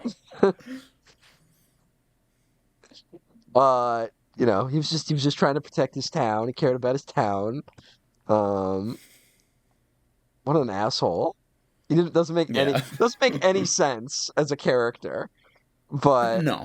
I do like what the one part where they give him the yo-yo and he's like, "Oh, I love yo-yos." And it's like, "Sir, you're breaking your own law." And he's like, "Oh yes, fuck toys." Like Yeah. I don't like the Kringles, the like five Kringle guys that adopt baby Santa. No. Like those guys suck. What's your hang up with them? I just don't like them. Mm. Like, what are their names? Like Dingle, Ringle, Tingle, and Wingle. Like Hmm. that sucks. Fuck that. Like I you're guess I'm just questioning why there's five. yeah, like there's no point. Yeah. And then there's one woman, so what's going on there? But it's like a Snow White thing, I guess. It's either like a Snow White thing or like I thought of Smurfette, you know? Yeah, I guess there's a Smurfette principle going on here.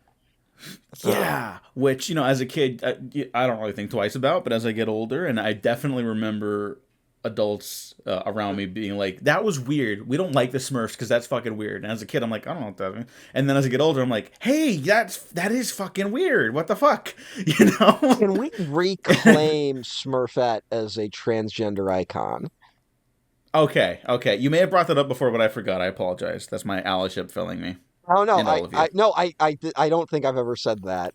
If I did, I'm Okay. insane because this is an insane thing Yeah, to I say. mean, Because it does feel like well, the Smurfs are like genderless, right? Or like are mhm. just all male, and then like the one to be female, like there's got to be something going on there. So Mhm. maybe Yeah, we, because then how else would they have reproduced prior? yeah. So maybe there's something going. Unless Smurfs lay eggs or something. I think they just pop out of the ground. I don't There is like Smurf mythology, like know. Okay. because isn't Gargamel or whatever the fuck the guy's name is, like he like if you like melt down a bunch of Smurfs and eat them, like it makes you immortal, right? Like that's what he's That's his trying. thing, right? That's what he's Yeah, always trying to do? that's his whole Okay. like gimmick, you know. Hmm. Uh, the opening of Smurfs the cartoon is like apocalyptic. It's like them happy singing and dancing, and then Gargamel like summons a storm that like wipes them all out, and then they rebuild, and that's the opening of the Smurfs cartoon. Hmm. Yeah, I have no recollection of that. Should I give that another shot? No. All right, here's the real question. How many episodes would you guess there are of the Smurfs? I'm gonna guess it's either very little or a fuck ton. And I'm guessing because I didn't see nearly as much of the Smurfs as I did like Scooby Doo, it's probably on the lower end. Is it like 16 or something crazy? There are 256 episodes of the Okay, Smurfs. no joke. My guess was like it's got to be more than 200 or 16. So like, all right. Yes, there were 9 seasons and 256 episodes of the Smurfs. I guess Hanna Barbera and like Boomerang didn't really just have them on loop the same way they had everything else. Yeah, I can remember it being on a decent amount as a kid, though. Uh, Really? Okay. Okay. yeah, Maybe different schedules. yeah. Well, I had cable. Remember, like I think that's the thing. Yeah. You know what? So, Yeah. Yeah. Yeah. so if you want to watch all of that, that would take you 93 hours or about 4 days of nonstop Smurf watching to watch all I the could do Smurfs. that. All right, go I, for it. I, I could do that. Yeah. Yeah. Yeah. I'm gonna do that. Yeah. Wow, that's a lot of Smurfs. I'll live stream it. I'll be on Twitch, smurfing up. So, what were we All right, so talking Fred about? Astaire narrates this. Okay, yeah, Fred Astaire. Where is Fred Astaire in terms of being alive when this comes out? Oh, he made it like Uh, another. He made it like another 15 17 years. yean years. Yeah, Oh, like okay. I can't fucking no, count. no, no. Yeah, You are so okay, right. so he was like You are right. 60s. 17. I just said 15 Yeah. just to average it, but he retires in 81. Um, Mhm. or just stops getting So, work. Uh, yeah.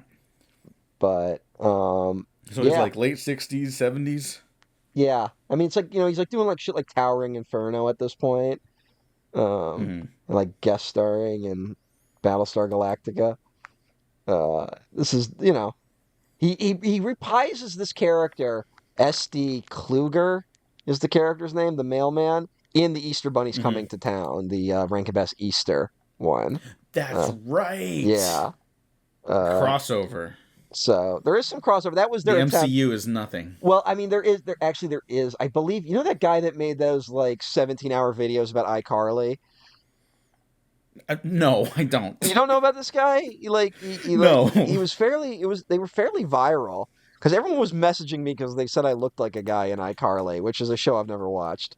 Um, I totally see it. all right, I come to or I missed most of iCarly, but I know of it because there's a lot of Drake and Josh crossover, yeah. which I was a fan of. So you were fuck, what's the brother's name? I don't know. I don't I watch don't the remember. show.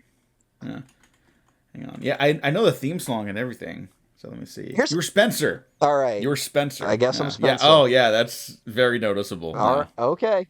Whatever. Is that a good thing? Is Spencer normally That's a good chill? thing. No, he's her big brother that she lives with, and he's like he's a goofball, but he's like a genuinely great like sibling and like parental figure Okay, to like the younger but cast. he's not like the character Yeah. where it's like his gimmick is that he's crazy.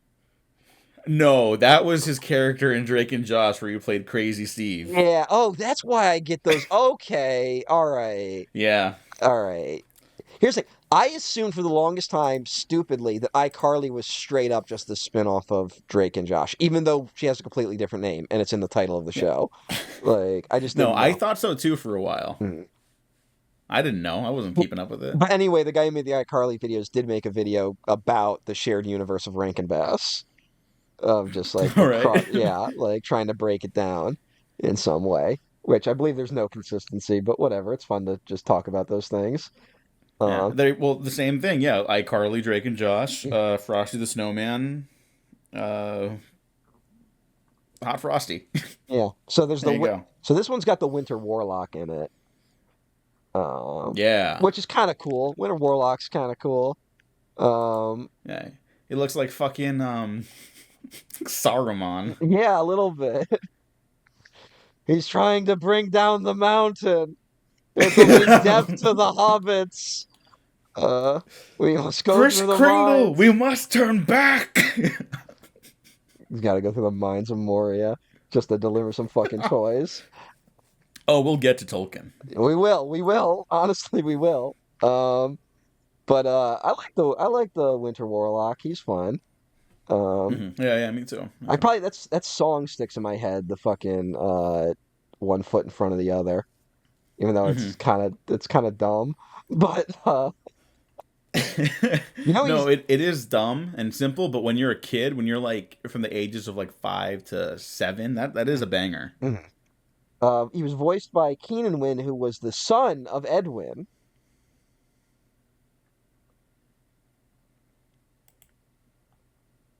Anybody? Yes. What? We don't know fucking who Edwin is anymore. I don't think people do What the anymore. fuck? He was Uncle Albert in Mary Poppins. You fucking Which again, shits. you know, I'm on the Oh, you fucker. Oh, you fucker. And he was the Mad Hatter in Alice in Wonderland. Come on now. yeah, I know Alice in Wonderland. Come on now. What are we doing? He's horribly miscast in the Diary of Anne Frank. Sorry. For some reason, Edwin and who's the other guy? There's another guy, comedy actor who is in that movie, and it's just like what a mistake. What the fuck was it with comedy actors trying to tell Holocaust stories back then? Ooh, yeah, we I guess the first footage of the day the clown cried recently leaked. Yeah. Um. Oh boy. It's hey, it could be available soon. It's like X number of years after Jerry Lewis dies, and then it's allowed to be Mm-hmm. screened for the public. So Mm-hmm. Mm-hmm. set those clocks, people. Yeah. Um, The ultimate fail of the award I contender? mean, it Question kind of mark. is. It might we might be obligated to do it. Um, Yeah. But Unless it's like horribly offensive, or people are like, actually, you know what? We were not gonna show this to you because if it could be so offensive that the mere act of making it available is like worthy of cancellation. yeah, You know, but it could be the like there is thing. a very real possibility. It could be the thing though that maybe saves humanity Why? Why do you say that? because it'll bring us together in mutual befuddlement. Sure, but cats didn't do that either. Could have. You're totally right. It You took could have. it took the momentum. The only thing that could stop the momentum of cats was a global pandemic. It would have Fuck, you're right. changed the You're right. culture if there hadn't been a global pandemic afterwards. God was trying to stop it. I don't know what he was stopping, but he stopped It it. Um, just it. we got fucking Uh, Topper, the fucking uh, penguin. He's mm-hmm, around in mm-hmm. this. Yeah. Miss Also Jessica. voiced by Paul Frees. Oh yeah, we'll talk. Paul Free is probably like running the gambit with this fucking these specials, right? Like Mm-hmm. I think he's in basically all of them. You know, he does a voice in pretty much every single one of them. And he should because he's great. Like he's just good at it. Mm-hmm. So uh, it makes sense. Is Paul Frees? Is he? Yeah, he's Boris. Um, he's Boris in the Rocky and Bullwinkle show. Um, Mm. is he the Haunted Mansion guy, or is that the dude who sings "You're a Mean One, Mr. Grinch"? I think it's your mean one, Mr. Grinch Okay, guy. I don't think I it's always mix I those don't think it's two Paul up. Frees. Okay. Yeah. Um, so I think again. I may have missed that. No, Paul Frees, 1969 Haunted Mansion all Ghost all Host. right, yeah, I knew it. I fucking knew it. Offering you this The fuck you chilling asked me for then? challenge to find a way out. Then they just drop a dead body from the ceiling. That's the opening of the Haunted Mansion ride. There's always my way. Is it? Have you not been on the Haunted Mansion? I have. I don't remember the All body. right, so you go in the Haunted Mansion and they bring you in that room, right? The stretching room, Mm. you know? Yeah, yeah, yeah. And it's like you will notice that this room has no exits. That's like he does the whole speech. Yeah. He's like, and are the walls really stretching? So I offer you this chilling challenge to find a way out. Then he goes, of course, there's always my way. Then there's a crash of lightning, and the ceiling kind of opens up, and there's a dead body hanging from the ceiling, implying that the only way out is by suicide. I do not remember this at all. And then you hop on the little cart, so then it's like, when the crypt doors creak and the tombstones quake, like it's, Yeah, like, yo, that I do the remember. Yeah, vibe that stuff's the totally, best. the vibe totally changes after that. Hmm. But there is a Is dead that Eddie body. Murphy Haunted Mansion good? No, Okay. they haven't cracked the haunted mansion yet. Like you Yeah. could totally do something with it, but they haven't figured it out yet. Um, Mm. yeah. He did a lot. It looks like yeah, Paul Frees did like a ton of the Disney stuff. Like he's also Pirates of the Caribbean and Adventures Through Inner Space, which I don't think even exists anymore. But uh, so hey, good for Paul Frees. Yeah. Good for him. I'm gonna talk about Miss Jessica, who I think is like an early childhood crush for a lot of people. Yeah, Uh, yeah. Nicole Kidman. Yeah. oh yeah, that's what they were almost comparing her to recently. Yeah. Uh, We come to this place for magic, Yeah. for Christmas magic.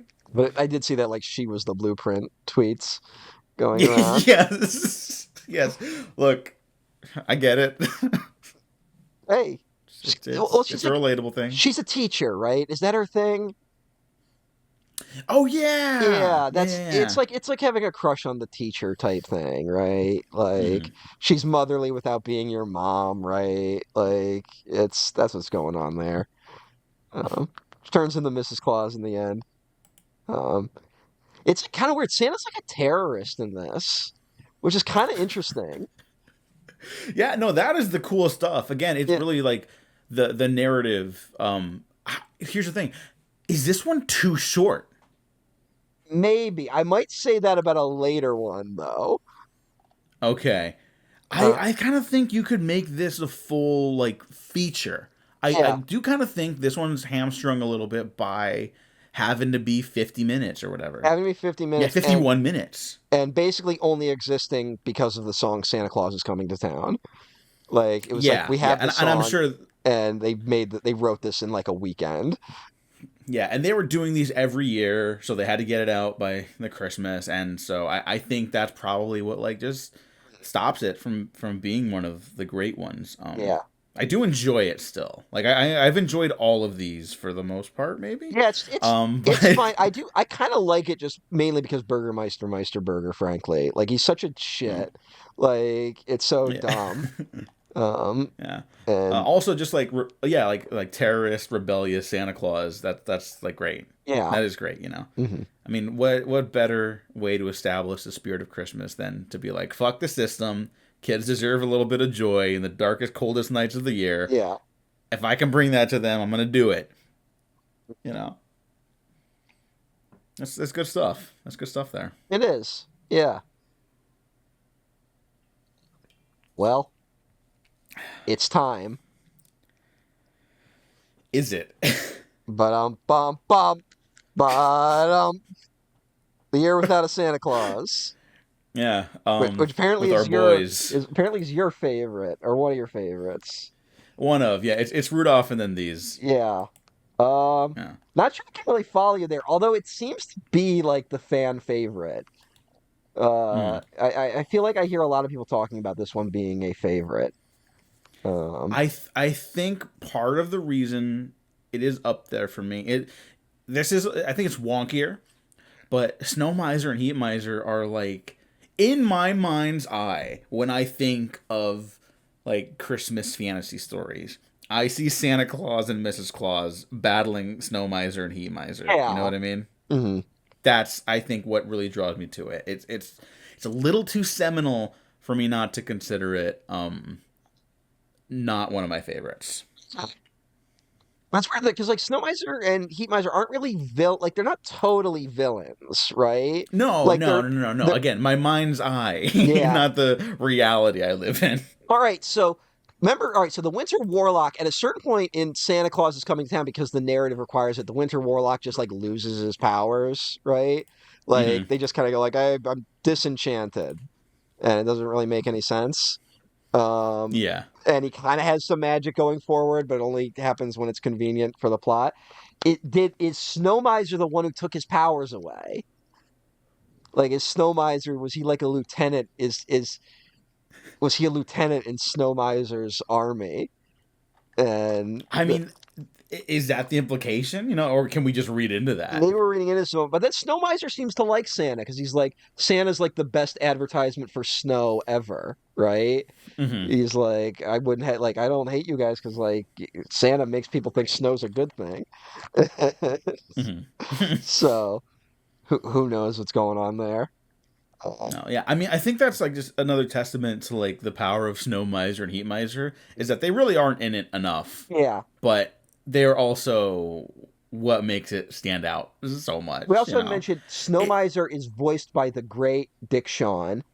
hmm. Also returning from It's a Mad, Mad, Mad, Mad World, where he played Sylvester, one of the standout characters, I think, in It's a Mad, Mad, Mad, Mad World, the son. Um, and also famously the in The Producers. Um, he's been Dick Shawn's been was in a lot of stuff back in the day, right? Like he's in the Yeah, yeah. producers.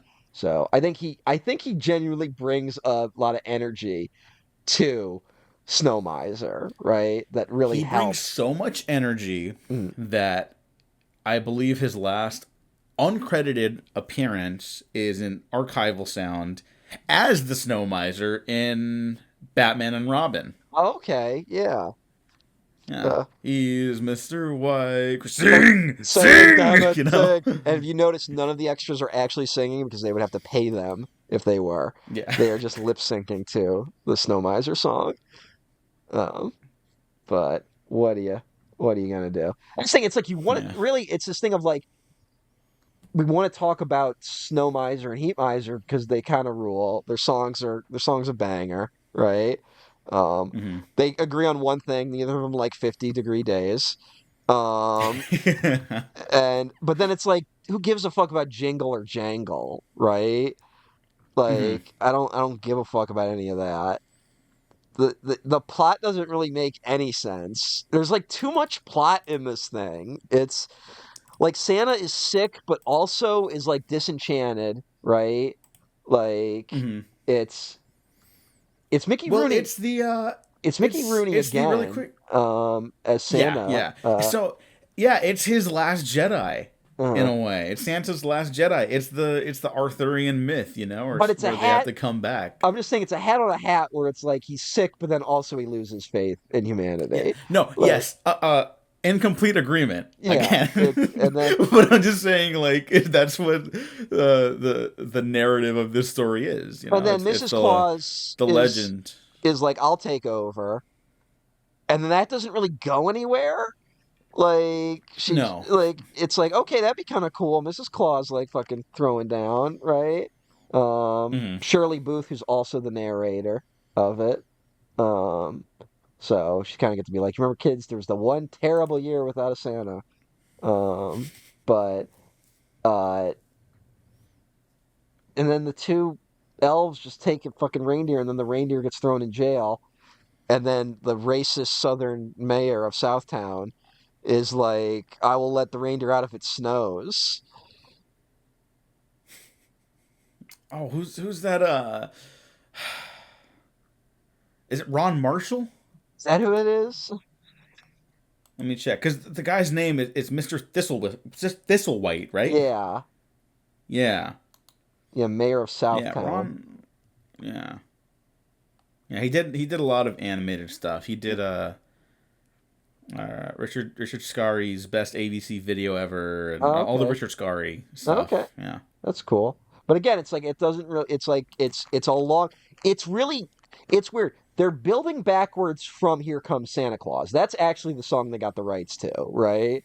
They Hmm. got the rights to use "Here Comes Santa Claus" or whatever, and so they built this special backwards from that. But it really feels like it's a build up to Heat Miser and Snow Miser, and it takes forever to get to them, and then they're barely in it. So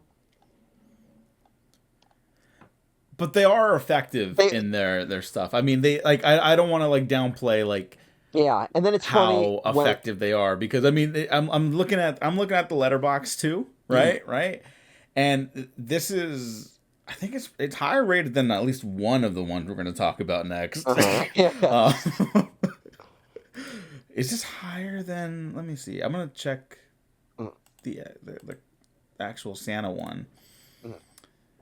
Oh, it's about the same as Santa Claus is Coming to Town. Okay. Yeah, So yeah, although 3.6 sounds maybe, about right for both, honestly. yeah, Um, although maybe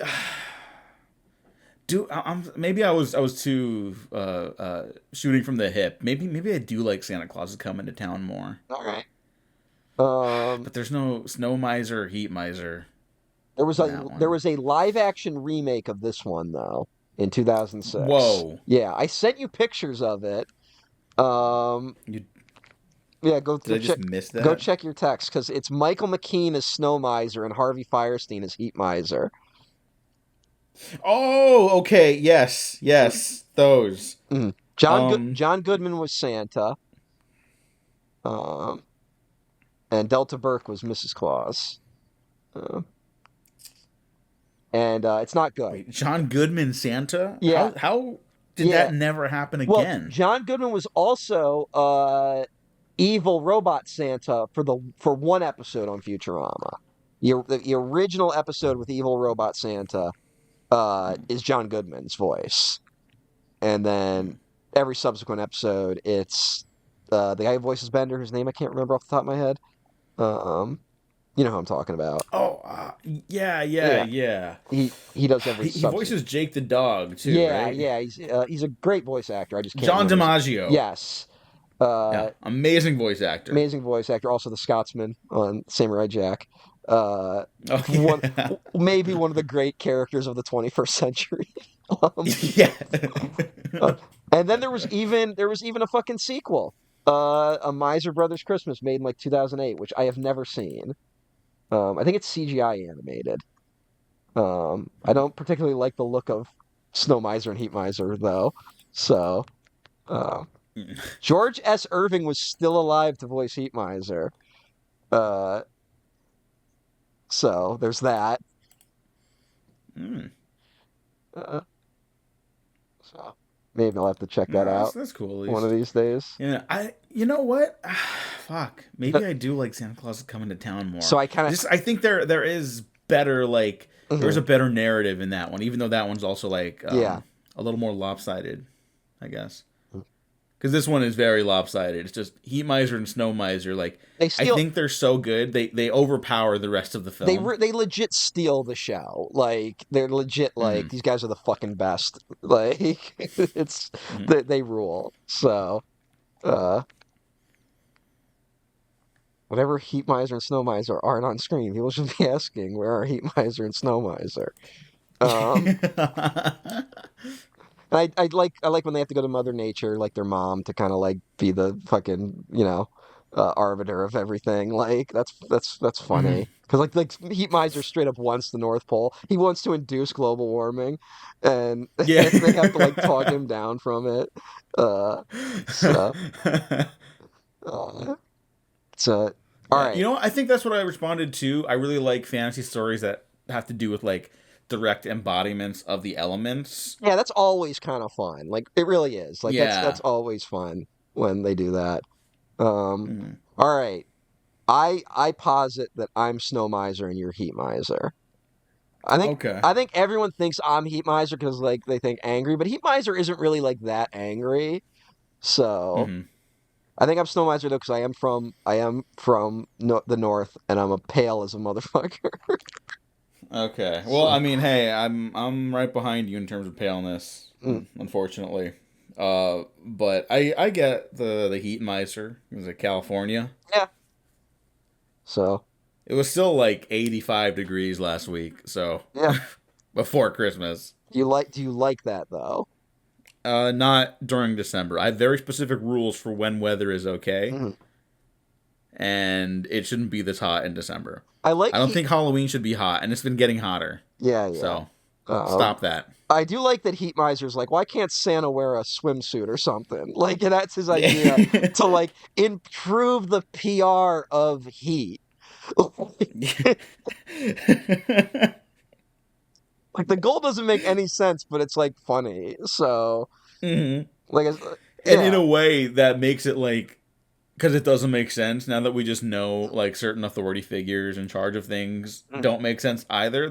There is sort of a timelessness to a comment like that, Yeah. At Um, least in my opinion. all It's right. not cynical. It's cynical in terms of the character, but not in its execution or story, I guess. All right. Yeah. But bum But bum. All right. I think we're ready to move on.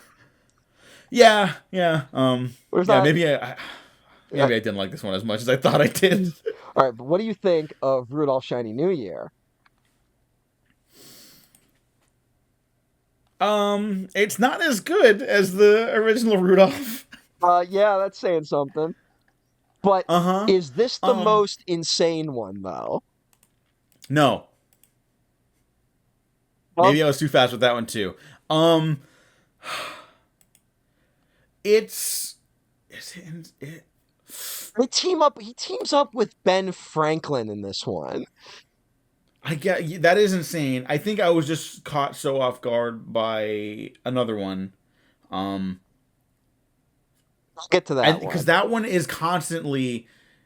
I'll just say it's Life and Adventures of Santa Claus. Yeah. We'll talk about Life and Adventure Santa Claus in a minute, but Yeah, yeah, uh, yeah. I don't know. Like, I guess just the concept alone is strange enough that I was kind of expecting the weirdness of this one. Is it the most insane? I don't know yet. These are fresh viewings for me. yeah. Rudolph Shiny New Year and Life Adventures. Um, But look, I was not a fan, but I on some level I do appreciate the ruthless insanity of it. yeah. This one has a special place in my heart because it gave me existential dread as a child. Okay. Like it's literally about like time is going to stop if we don't get Baby New Year back, right? Hmm. And again, it's 50 minutes, but like with commercials, this is 90 minutes. And when you're a kid, 90 minutes might as well be half a day. So like this is to me was like an epic as a child. And I only ever caught it on TV like twice because we didn't own it. And I remember it freaked me out. The Vulture freaked me out. Eon the Terrible. And it's like I don't know. And the what sucks is it's bad because it's basically just an excuse to do the plot of Rudolph the Red-Nosed Reindeer again, right? Hmm. Like it's Yeah. just Baby New Year has big ears. Like that, fuck that. That sucks, right? Um, but it's just like they have to they have to meet Father Time, voiced by Red Skeleton, who's also the narrator. And then there's just so many weird elements of like you have to there's a whole sequence where we watch Baby New Year's of the past like basically age and die, right? Hmm. Like we watch them like that's fucking insane. And then it's like, Yeah. well, no, they don't really die. They go to the archipelago of last year's, where it's like an island for every year that has passed, which is some fucking Langolier shit. And it's it's just so strange. I genuinely think this might be the strangest, even including the Life and Adventures of Santa Claus. Um, just because Well, of you. the like, I think is that one at least like there's more of a narrative thrust to it. I guess there's like more like consistency with it. Whereas this, it's like let's just keep Mhm. adding more insane things to it that don't need to be here. Like, Yeah, I think you said it right. It's existentially insane. yeah, Yeah. The island years is what are they? The archipelago of last years. yeah. And then it's like Strange if concept. you go far enough through time, you end up crossing into fairy tales for some reason. So there is something in the narrative about time essentially being a mental construct. It's just a part of human perception. It's not even real. Because if you go far enough, you end up in Fantasyland, right? Like, Hmm. Um, Part of me wonders if I did see at least part of this, like when I was a kid, because there's an idea for something I've had for a minute, um, revolving around time and the Earth. I'll just say, okay. and it.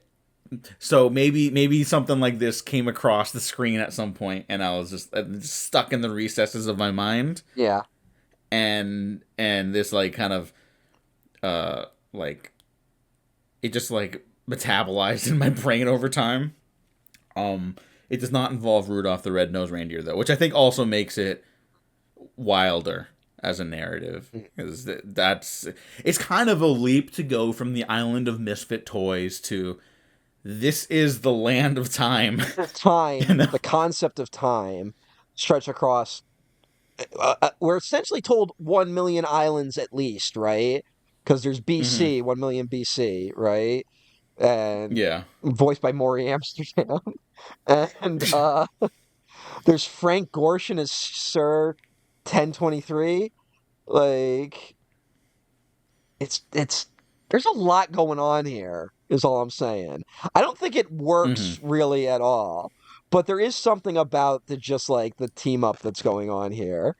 Of just like suddenly Rudolph is like called upon to like save the universe essentially. Mm-hmm. And then I got a kick out of I'm like, well, okay, this time it's it's all original songs. Like what could they possibly have in their back pocket? And then they just do Rudolph the Red-Nosed Reindeer again in this one. Like it's like they still had to build it around a pre-existing song. Yeah, and you know what? Maybe it's I guess I'm trying to understand how they came to the time concept, and I guess the line "You'll go down in history." They were like, "Oh, that's a natural jumping off point. Let's Yeah. make Rudolph physically part of history." I, you I know? think it's I think they were just at a point where it's like we have to keep making these specials. Rudolph is popular. Let's do one for New Year's and then let's just put Rudolph in it, right? Like Mm-hmm. I think that's really what it came down to. And then it's like Baby New Year, something with that. Baby New Year getting kidnapped is maybe too dark, so let's make it that he runs away. S- And then suddenly there's a fucking vulture that's after him. Yeah. I don't like Baby New Year. But he's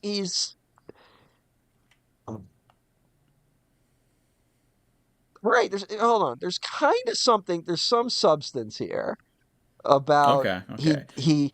People laugh at his big ears, but he takes it too personally, right? Like Mm-hmm. he doesn't understand that like people are just laughing, but they're not laughing at him every time, right? Like just like, oh, those that's funny, that's cute. You got big ears, and there's a part where like people are like, hey, I'm still your friend just because I laughed. Like doesn't mean I dislike you, right?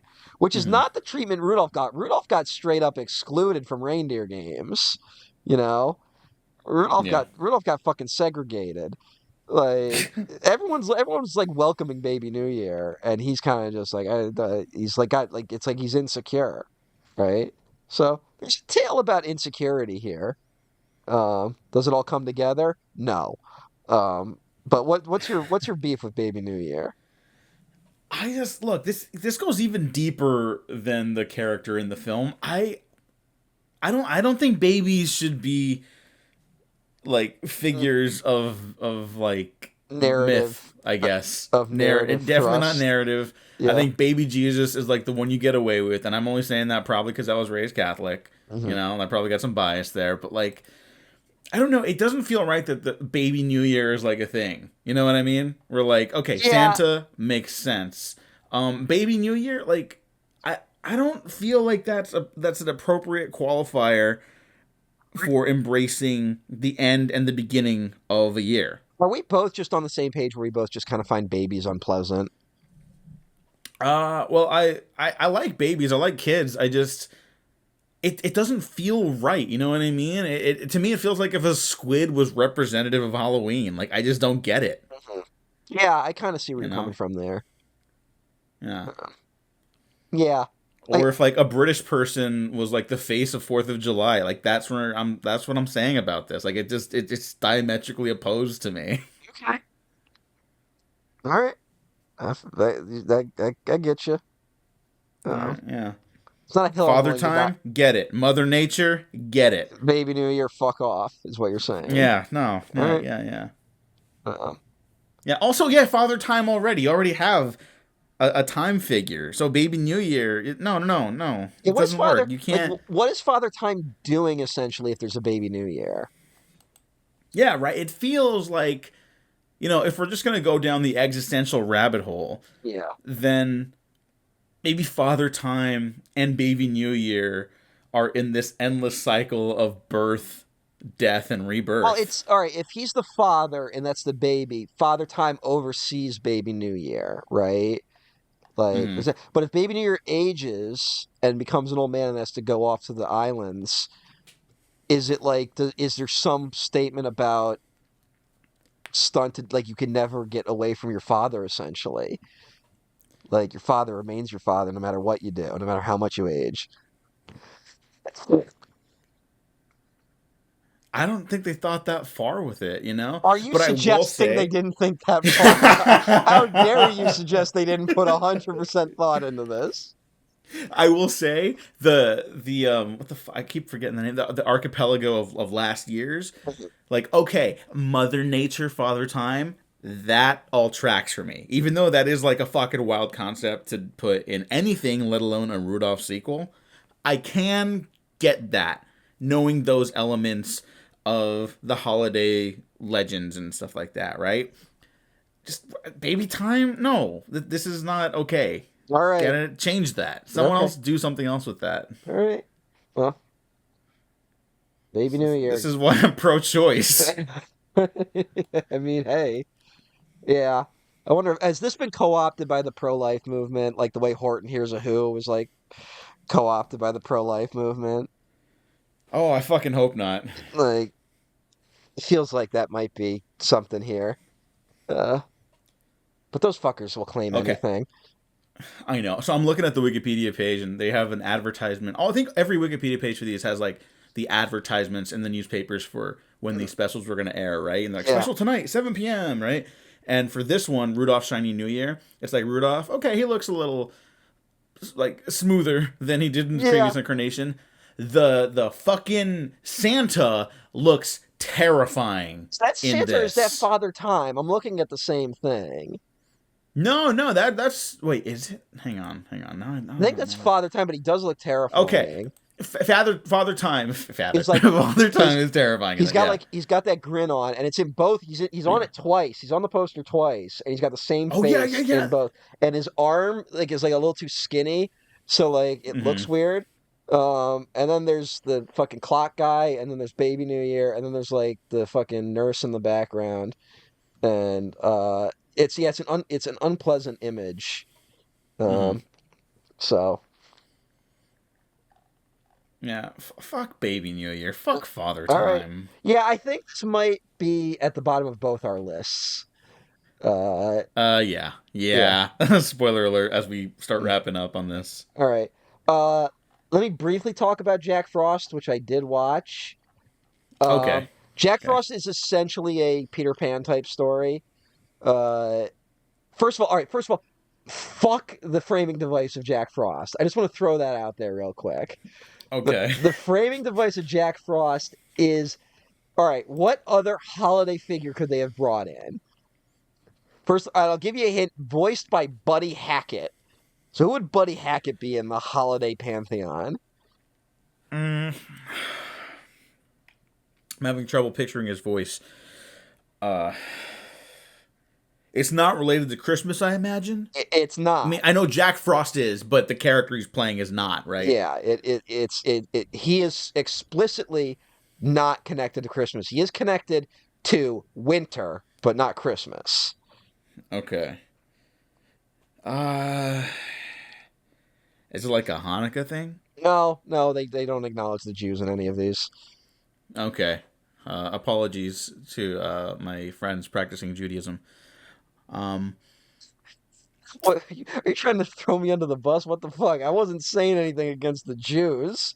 It's just like I'm calling out Rankin Bass, and you're trying to be like, well, I have always been on the side of the Jews, and leaving me out here being like, what the fuck? Like, now I got to step it up, but now like if I go too hard, I might come across as a Zionist. Like now, like you fucking put me in a no-win scenario. I'm just trying to talk about fucking Jack Frost here, man. Because I watched this. We've had conversations about like how Christmas.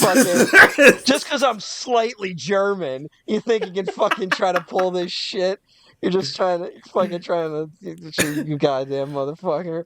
Well, look, Christmas it just tends to be like an American Western sort of holiday anyway. Yes. So I was just, there's not a lot of options for like Christmas specials that don't end with Santa Claus or like Jesus or something like that is all. And it's like, I was just saying apologies to our Jewish friends who don't have the luxuries of a Rankin Bass Jewish holiday special. I did not appreciate your tone. Which was very much. I apologize. Diego apologize to the Jewish community. I'm gonna leave my fucking co-host out to dry. You fuck. Anyway, the answer is Buddy Hackett voices. Pardon me, Pete, the groundhog from Groundhog Day. What? I didn't know that was his name. It's Pardon Me Pete. Well, he's Punxsutawney Phil in real life and in fucking Groundhog Day the movie. Here he's Pardon Me Pete, which I don't understand the thing. His connection to Jack Frost is incredibly dubious, which is he Pardon Me Pete always wants extra sleep every winter, right? So Mm-hmm. they have to fake the shadow. So it's Jack Frost's shadow. Because you can't see Jack Frost. He's invisible, but you can see his shadow. So Jack Frost shows up, is the shadow of the groundhog, and then Pardon Me Pete gets to sleep a little more. Because Father Winter. So look, Father Winter is now in charge of fucking the winter season. Not Snow Miser, not the Winter Warlock. There's now another fucking guy. This mythology makes zero sense. But anyway, Pardon Me Pete is the narrator, mainly as an excuse to sing the song Me and My Shadow. Go fuck yourself. And Jack Frost is like this twink looking elf motherfucker. And there's this girl who's like, I love Jack Frost. Even though she can't see him, like she's like a naive girl, right? She's just like this like little village girl. Jack Frost invisible. Jack Frost as Father Winter if he can be made human. And he's like, I'll make you human, but you have to achieve these three things to stay human. And he fails and he turns back into Jack Frost at the end because the girl doesn't fall in love with him at the end. She falls in love with a different guy. Uh, and it's like, because she never realizes that it was actually Jack Frost the whole time because he turns into a different dude. Um, Hmm.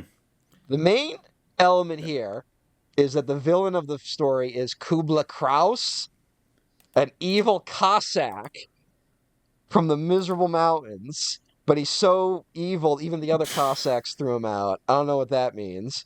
Uh, but That's this, a little like the Snarfs or whatever yeah, there's a lot going from on here. Lady in the Water. But this is the beginnings of these stories flirting with like socialism elements a little bit, because he's like I have all the gold, I owned all the land. Like there's all sorts of stuff about like how evil that is to be that person. Because which is unique and it feels like a shift because it feels like a lot of the earlier specials are a lot of let's go along to get along, right? Which Mm-hmm. part of me in my cynical brain was like, is this a response to the civil rights movement? Is this being like, everyone, we should just all get along, right? And then this is like, Mm-hmm. actually, landowners are evil. Um, Yeah. Kubla Kraus is kind of fun. He's not the greatest, but he's fun. Um, and yeah, he takes everyone's gold. I don't really he has a literal iron horse. Um and a puppet he talks to called Dami. Dami? Dami Is that like dummy but with an ah? with an O, but it also sounds like Dami. So Kubla Kraus got What some stuff going on. Uh Yeah, what is that? uh What's going on there? we never so Jack Frost he tries to become human, he fails, he turns back into Jack Frost. I bring him up mainly because of fucking however many years later Tumblr fucking fell in love with Jack Frost from the fucking Rise of the Uh, Guardians movie. I had that pulled up too. Yeah. Yep. So And he became part of like there was Super Hulak, and yeah. then for animation it was How to Train Your Dragon, Mhm. Frozen, Tangled, and Rise of the Guardians. I think Yeah. I'm sure there was that was another one in there the that I can't think of, but um yeah, that but was the fanfic crossover universe. yeah. And people were Yeah. like, I mean, that one, that was like kind of the shortest walk possible, shipping Jack Frost with Elsa from Frozen. Um, Yeah, whatever. People were having fun. not a I didn't really complaint. get it, but Not, yeah. yeah, I'm not complaining. I admit that in retrospect, those were better times. Like, I wish we could just sit around and be like, oh, I wonder if the boys will kiss, as opposed to I wonder if democracy will exist in 3 years. Uh, but hey, They're gonna start transvestigating Jack Frost. I mean, kind of. Do you see how he looks in this fucking special? No, I didn't. I mean, he's got like a total femboy look going on. But that's like Peter Pan in general. And Peter Pan, you always get confusing with that with Peter Pan because they usually cast a girl to play Peter Pan in Mm. every musical version. So, see, they were trying to brainwash the kids early, Diego. Oh, okay. It's all Yeah. it all it's all part of it. We got to ban Rankin Bass. Well, do you think they would honestly? Because I think they don't even know what they believe in, right? Well, Because they don't. yeah, They're just but reactionary. But like these are such like in certain circles, these are kind of like some of the classic Christmas films, right? yeah. And I think they're too entrenched in a lot of American society. Um, but then again, they would just throw it all away at the drop of a hat if Well, Donald Trump said certain things. So yeah, who well, knows? it's weird where it's like that's the logical end result of it. Because it's that weird thing of like Republicans used to always throw a hissy fit about how some schools wouldn't teach Huckleberry Finn anymore, right? Because it has Hmm. the N word in it, like so like some so a school wouldn't like ban it, but they would take it off the English curriculum, and conservatives would throw a hissy fit, right? Uh Cut huh. to a few years ago when there was the rise of the parents movement and they started banning their own books over critical race theory. Guess what they banned? Fucking Huckleberry Finn because it's about racism.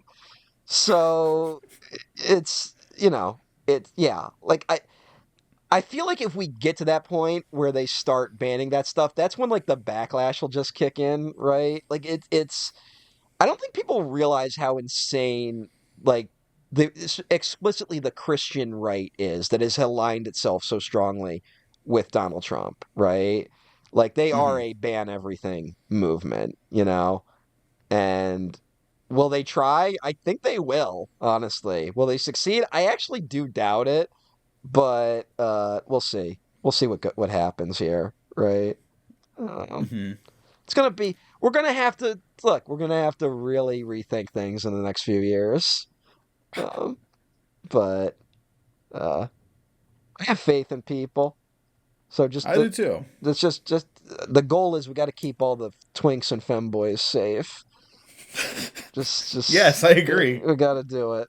We got to build a protective wall around them, a wall of I was humanity. worried you were gonna say that. Yeah, because it's like, no, this is a wall, but good. No, but like Like like it's. I'm talking about like the human like arms linked together wall, like not a Oh, okay. Yeah. Yeah. not a physical wall that won't ever actually get built. But Hmm. hey, all right. So like, all right, we're done. Jack Frost kind of just boring. It's kind of just boring. The only interesting thing is the sort of flirting with socialism elements of it, which feel Okay, so I unique. didn't miss out. You're You didn't saying? miss out on a ton. Now, Okay. about a few hours before we started recording, I decided this was already planned. I was going to rewatch Life and Adventures of Santa Claus today, and as I was watching it, I Hmm. decided I needed to text you and tell you to watch it, which was not the original Yeah. plan. The original plan No. was to stop with Rudolph's Shiny New Year, and Hmm. I'll just say part of me watching Life and Adventures of Santa Claus made me go, Diego might like this, so I decided to tell you to watch it. Hmm. Hmm. And how was my gamble? Uh, I do kind of like that it exists. Uh, I can't say I'm super into it. Um, this one I had the insane response to. okay, This one is full on. This like this is just pure fantasy. This is why this is yeah, ultimately one of the failed fantasy blockbusters mhm. this year. Um, it's Tolkien. They're doing Tolkien Yeah. Santa Claus. And as I've maybe previously mentioned, this is based on the book by L. Frank Baum, writer of Wizard of Oz. Uh, Hmm. and the book itself exists in the Wizard of Oz universe, I should say. Um, That's fucking insane. yes. A lot of a couple of these characters reappear in fact, the Gnome King is one of the villains in the Life and Adventures of Santa Claus book from Return to Oz. Uh, I have had my joy stolen from me with that comment. really? I I love the Gnome Yeah, King. you wanted the Gnome King here? Yeah, I think the Gnome King needed to pop up in all of these, frankly. Yeah. But yes, that is so cool that this is all Yeah. L. Frank Baum stuff. That is kind of a bummer. That I did respond to this, but I don't think it's very good. Is the thing. Okay. I kind of love this. Okay. And here's the most insane thing I'm going to say. My this my dream project would be a $300 million, 3.5 hour version of the Life and Adventures of Santa Claus. Okay. I want to do the Lord of the Ringsification of this story. I kind of love it. It's insane. It's Okay. Okay. No, it is insane. it's It's very insane. it's ridiculously epic. There's like a war in it. This is a prime example of this is too much for 50 minutes, right? Like Yes. A there 1000%. this is and they kept a lot of the book. I will say they did keep a lot, but they did also have to skip over some stuff. Now, a couple of times they smartly let the songs kind of do the thing that carry over, right? Mm. Where they sing the song about the little cat toy, um, which is a cute song, I would argue. Uh, Mm. but I thought maybe you would respond to that, considering your little black cat. Yeah. Yeah. No. No. Okay. I like the cat. I like the cat song. Um, let me just explain my thing here. I think it's. I never felt like I had a handle on anything in the actual story or the character progression. I am down with all the weird onslaught of fantasy elements in this. And I will say I don't think this one feels as cheap, even though it's got the same like textures and everything as the Yeah. other ones. It does feel bigger in a way these haven't. And I feel like I should be more positive about that. Mhm. And I just watched it, I can't quite put my finger on why I didn't love this one. Mhm. I think of something like this is I will say this is better than this movie I'm about to recommend or mention, not recommend, definitely not Mhm. recommend. Like Peter Jackson's last Hobbit movie, where there's so much, there's also Yeah. No, nothing in that movie. I kind of agree. And we should say this is towards the era of Rankin Bass has done The Hobbit at this point. They've done Return of the King, right? Like this is kind of a weird Mm-hmm. era for Rankin Bass. They do Flight of the Dragons, another animated film that I believe is like it's loosely based on a few books. And this is also I think it's the same year they produce Thundercats, the animated series. Which Oh, is and if you're a keen listener like me, about like I think all this entire voice cast is in Thundercats. I think all these people are the Thundercats on some level. Like Snarf is definitely in here somewhere. I don't know the people's names. Santa snarf snarf. Yeah, kinda. But there's a few. Yeah, like Santa Claus is voiced by Mum Ra from Thundercats. I Um, actually don't know Thundercats that well. I just know Mum, Snarf. Mum Ra's the villain. He's a mummy. Okay. He's basically Skeletor if he was a mummy. Thundercats is a ripoff of He-Man, but it's kind of better. Mm-hmm. Okay. So it's one of those. I think we've talked about it. I've kind of said like it's due for a reboot of some kind. Uh, Yeah, Adam Wingard's attached, so we'll see. oh yeah, we did talk about that. Yeah. But yeah, I would say part of it is that it's a too big a story to fit into 50 minutes if you've read the book, right? Like the book has a much more natural progression of Santa going from like I was raised by a lioness originally, Mm-hmm. which I don't even know what that element even means, right? Like Yeah, what are we and is this and is the this lioness a is told not to eat yeah, Santa as a baby, because because Ack the there's Master that Woodsman note. told him to. Uh, Yeah, yeah, and they're like, so none of the other animals will harm him, mhm. and I'm cool with all of this.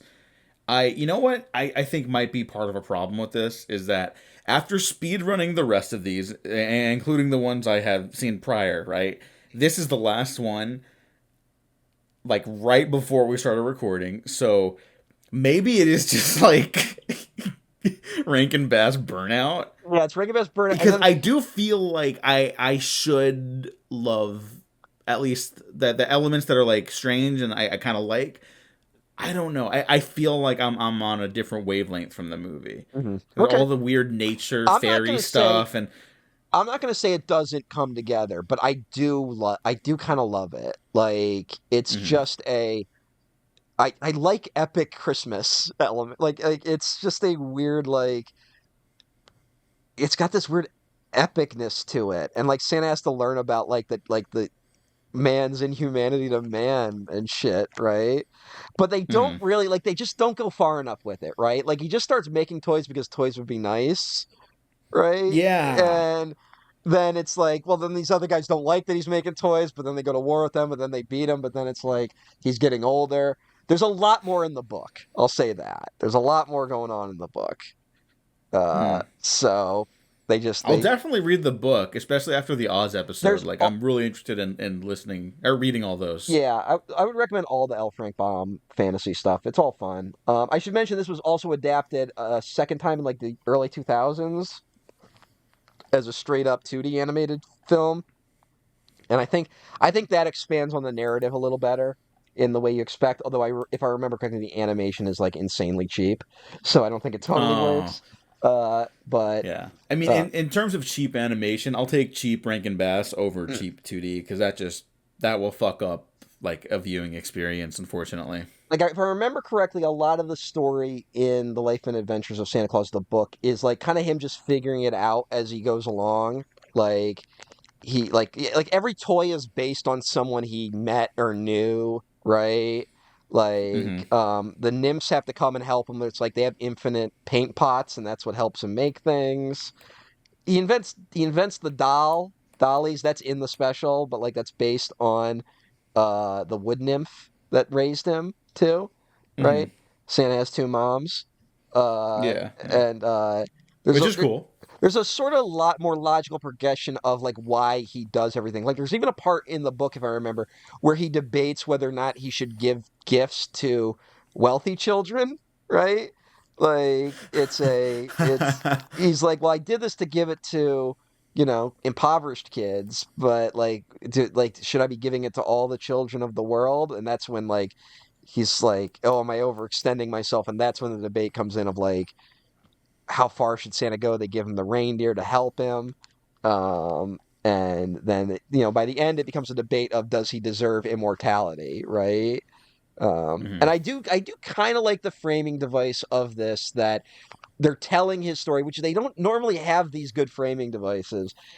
It's essentially a council meeting whether or not to grant him immortality, right? That's the framing device of the story. Uh, Yeah. I kind of like that. Um, should we mention Baum also wrote a follow-up story to the Life and Adventure of Santa Claus called A Kidnapped Santa Claus, where Santa Claus is straight up kidnapped by demons. See, that's incredible. Yeah. Uh, I want that. yeah. I'm the guy who wants him to remake Santa Conquers the Martians. Mhm. But Just that have him straight up fight aliens. Like so that's my take. Like that's so we should do that. that's We should your do weirder shit like that's this. your dream.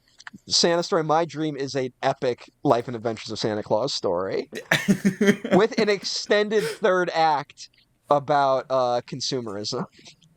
Okay. So that's my pitch. Would you put the Gnome King back in it?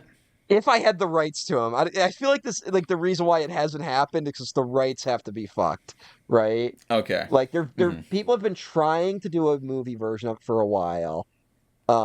There's a script going around called Winter's Night that I think was one of those things made in like the wake of Alice in Wonderland and Snow White and the Huntsman, right? Which doesn't sit too Mm-hmm. well with me. And it's the people that directed Dead Men Tell No Tales are circling it. Um, Oh, okay, that Yeah. duo. Yeah, last I heard. Got it. Anyway. Okay. Uh, They need to stick to stuff where they're forced to do things practically mm, because I think they're a little bit out of their depth when it comes to the CG stuff. mm, I'll just say I think the Woman in the Sea in terms of like biopics that are about like mm, quote unquote important figures, and I would argue the Woman is about as important. I would say I think that is a much better movie's movie. I would say that movie's importance is keeping Daisy Ridley in the conversation of a real actress. Um, Yes, but she's also she is fucking working no, right I now, agree. like working, I and that's agree. I just awesome. feel like we all kind of talk like, and not wrongly, we all talk about Adam Driver, right? He is a great actor, Hmm. but I think she deserves to have a career as well. So, Yes. but we got to Yeah. we got to figure it out. So here's how Life and Adventures of Santa Claus crosses over with the Oz universe. Um, There's the Queer Visitors from the Marvelous Land of Oz short story collection, which includes a story how the Wogglebug and his friends visited Santa Claus, relating how the Scarecrow, Tin Woodsman, Jack Pumpkinhead, and H.M. Wogglebug make several toys based on themselves and bring Oh, them to okay. Santa. Uh, and then there's The Road to Oz, in which Santa Claus is one of the guests of honor at Princess Ozma's birthday in the Emerald City. So, Hmm. so Santa exists in the Oz universe. You know what? Is Oz the greatest fantasy series that's not been tapped into yet, like fully? I Yes. mean, without Wizard of Oz, Yeah. obviously. It's weird where it's like, yes, it's also as one of the most defining totemic films ever made, but also it is untapped potential. Like Yeah.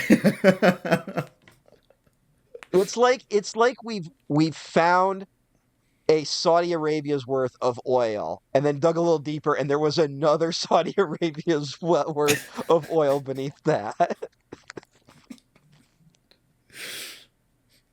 Yeah.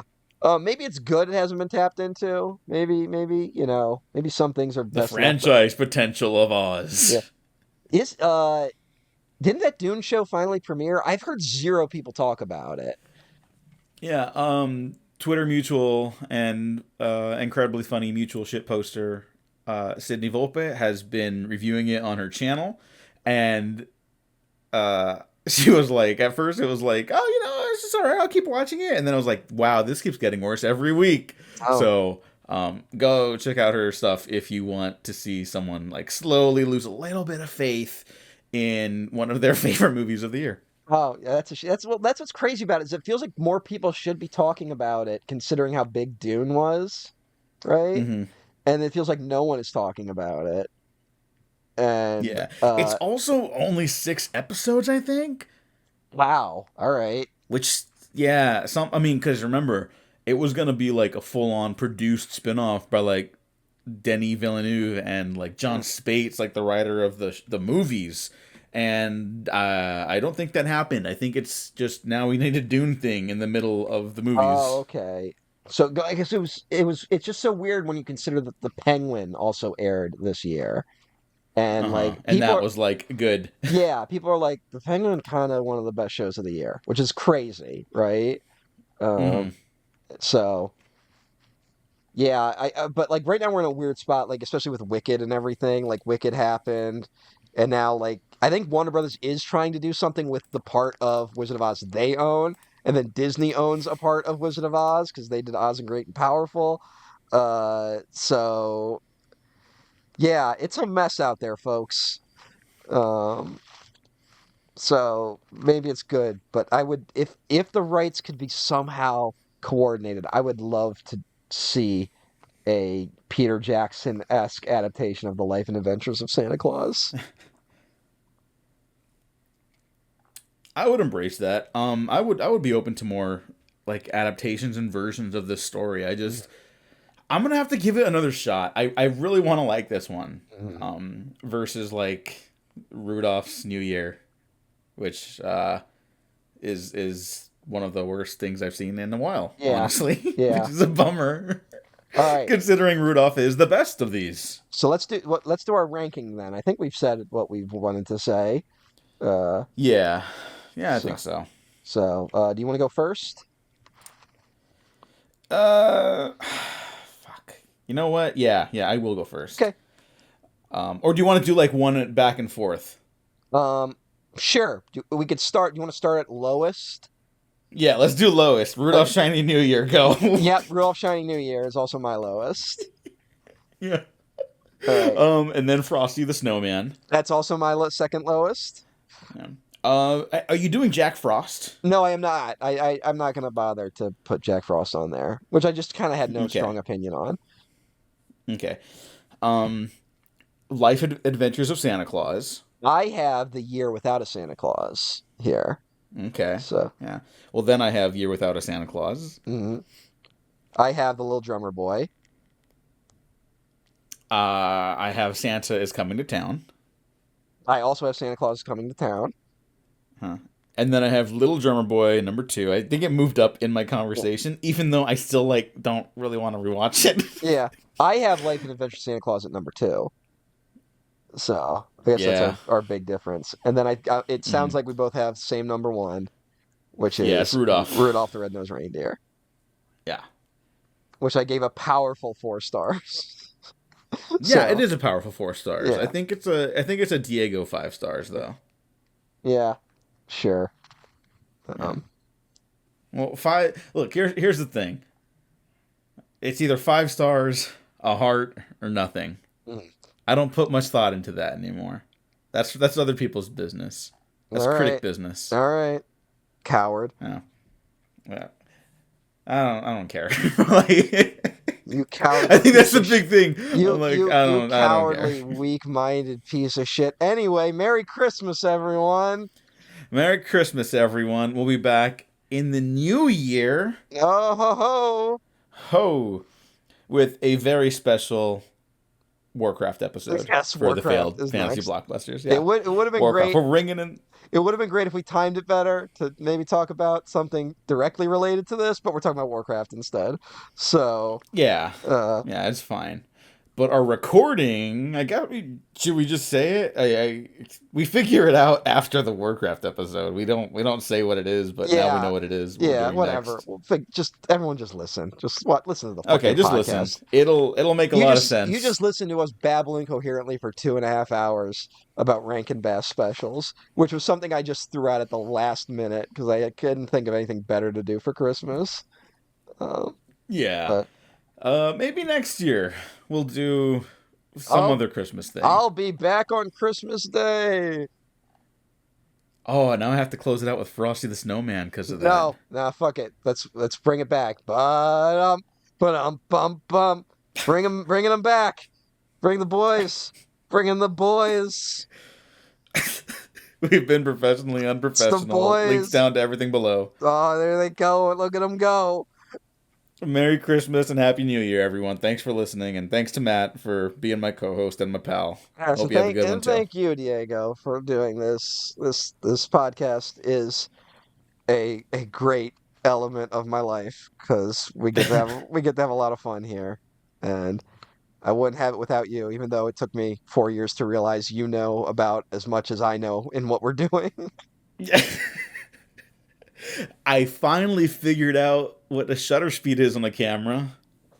All right, well, No, that's a joke I've known for a while. I'm just kidding. all right. But yeah, no one knows anything. Merry Christmas. Goodbye, Jonathan Demme. Goodbye, Judy Foster. Goodbye, Chris Kringle. Goodbye. Oh, I was trying to think of something real quick to say. Ah, fuck it. By St. Claus. He's got to get it. He's got to get it. He's got to get it wrong because he's an Italian. Because he's a foreigner.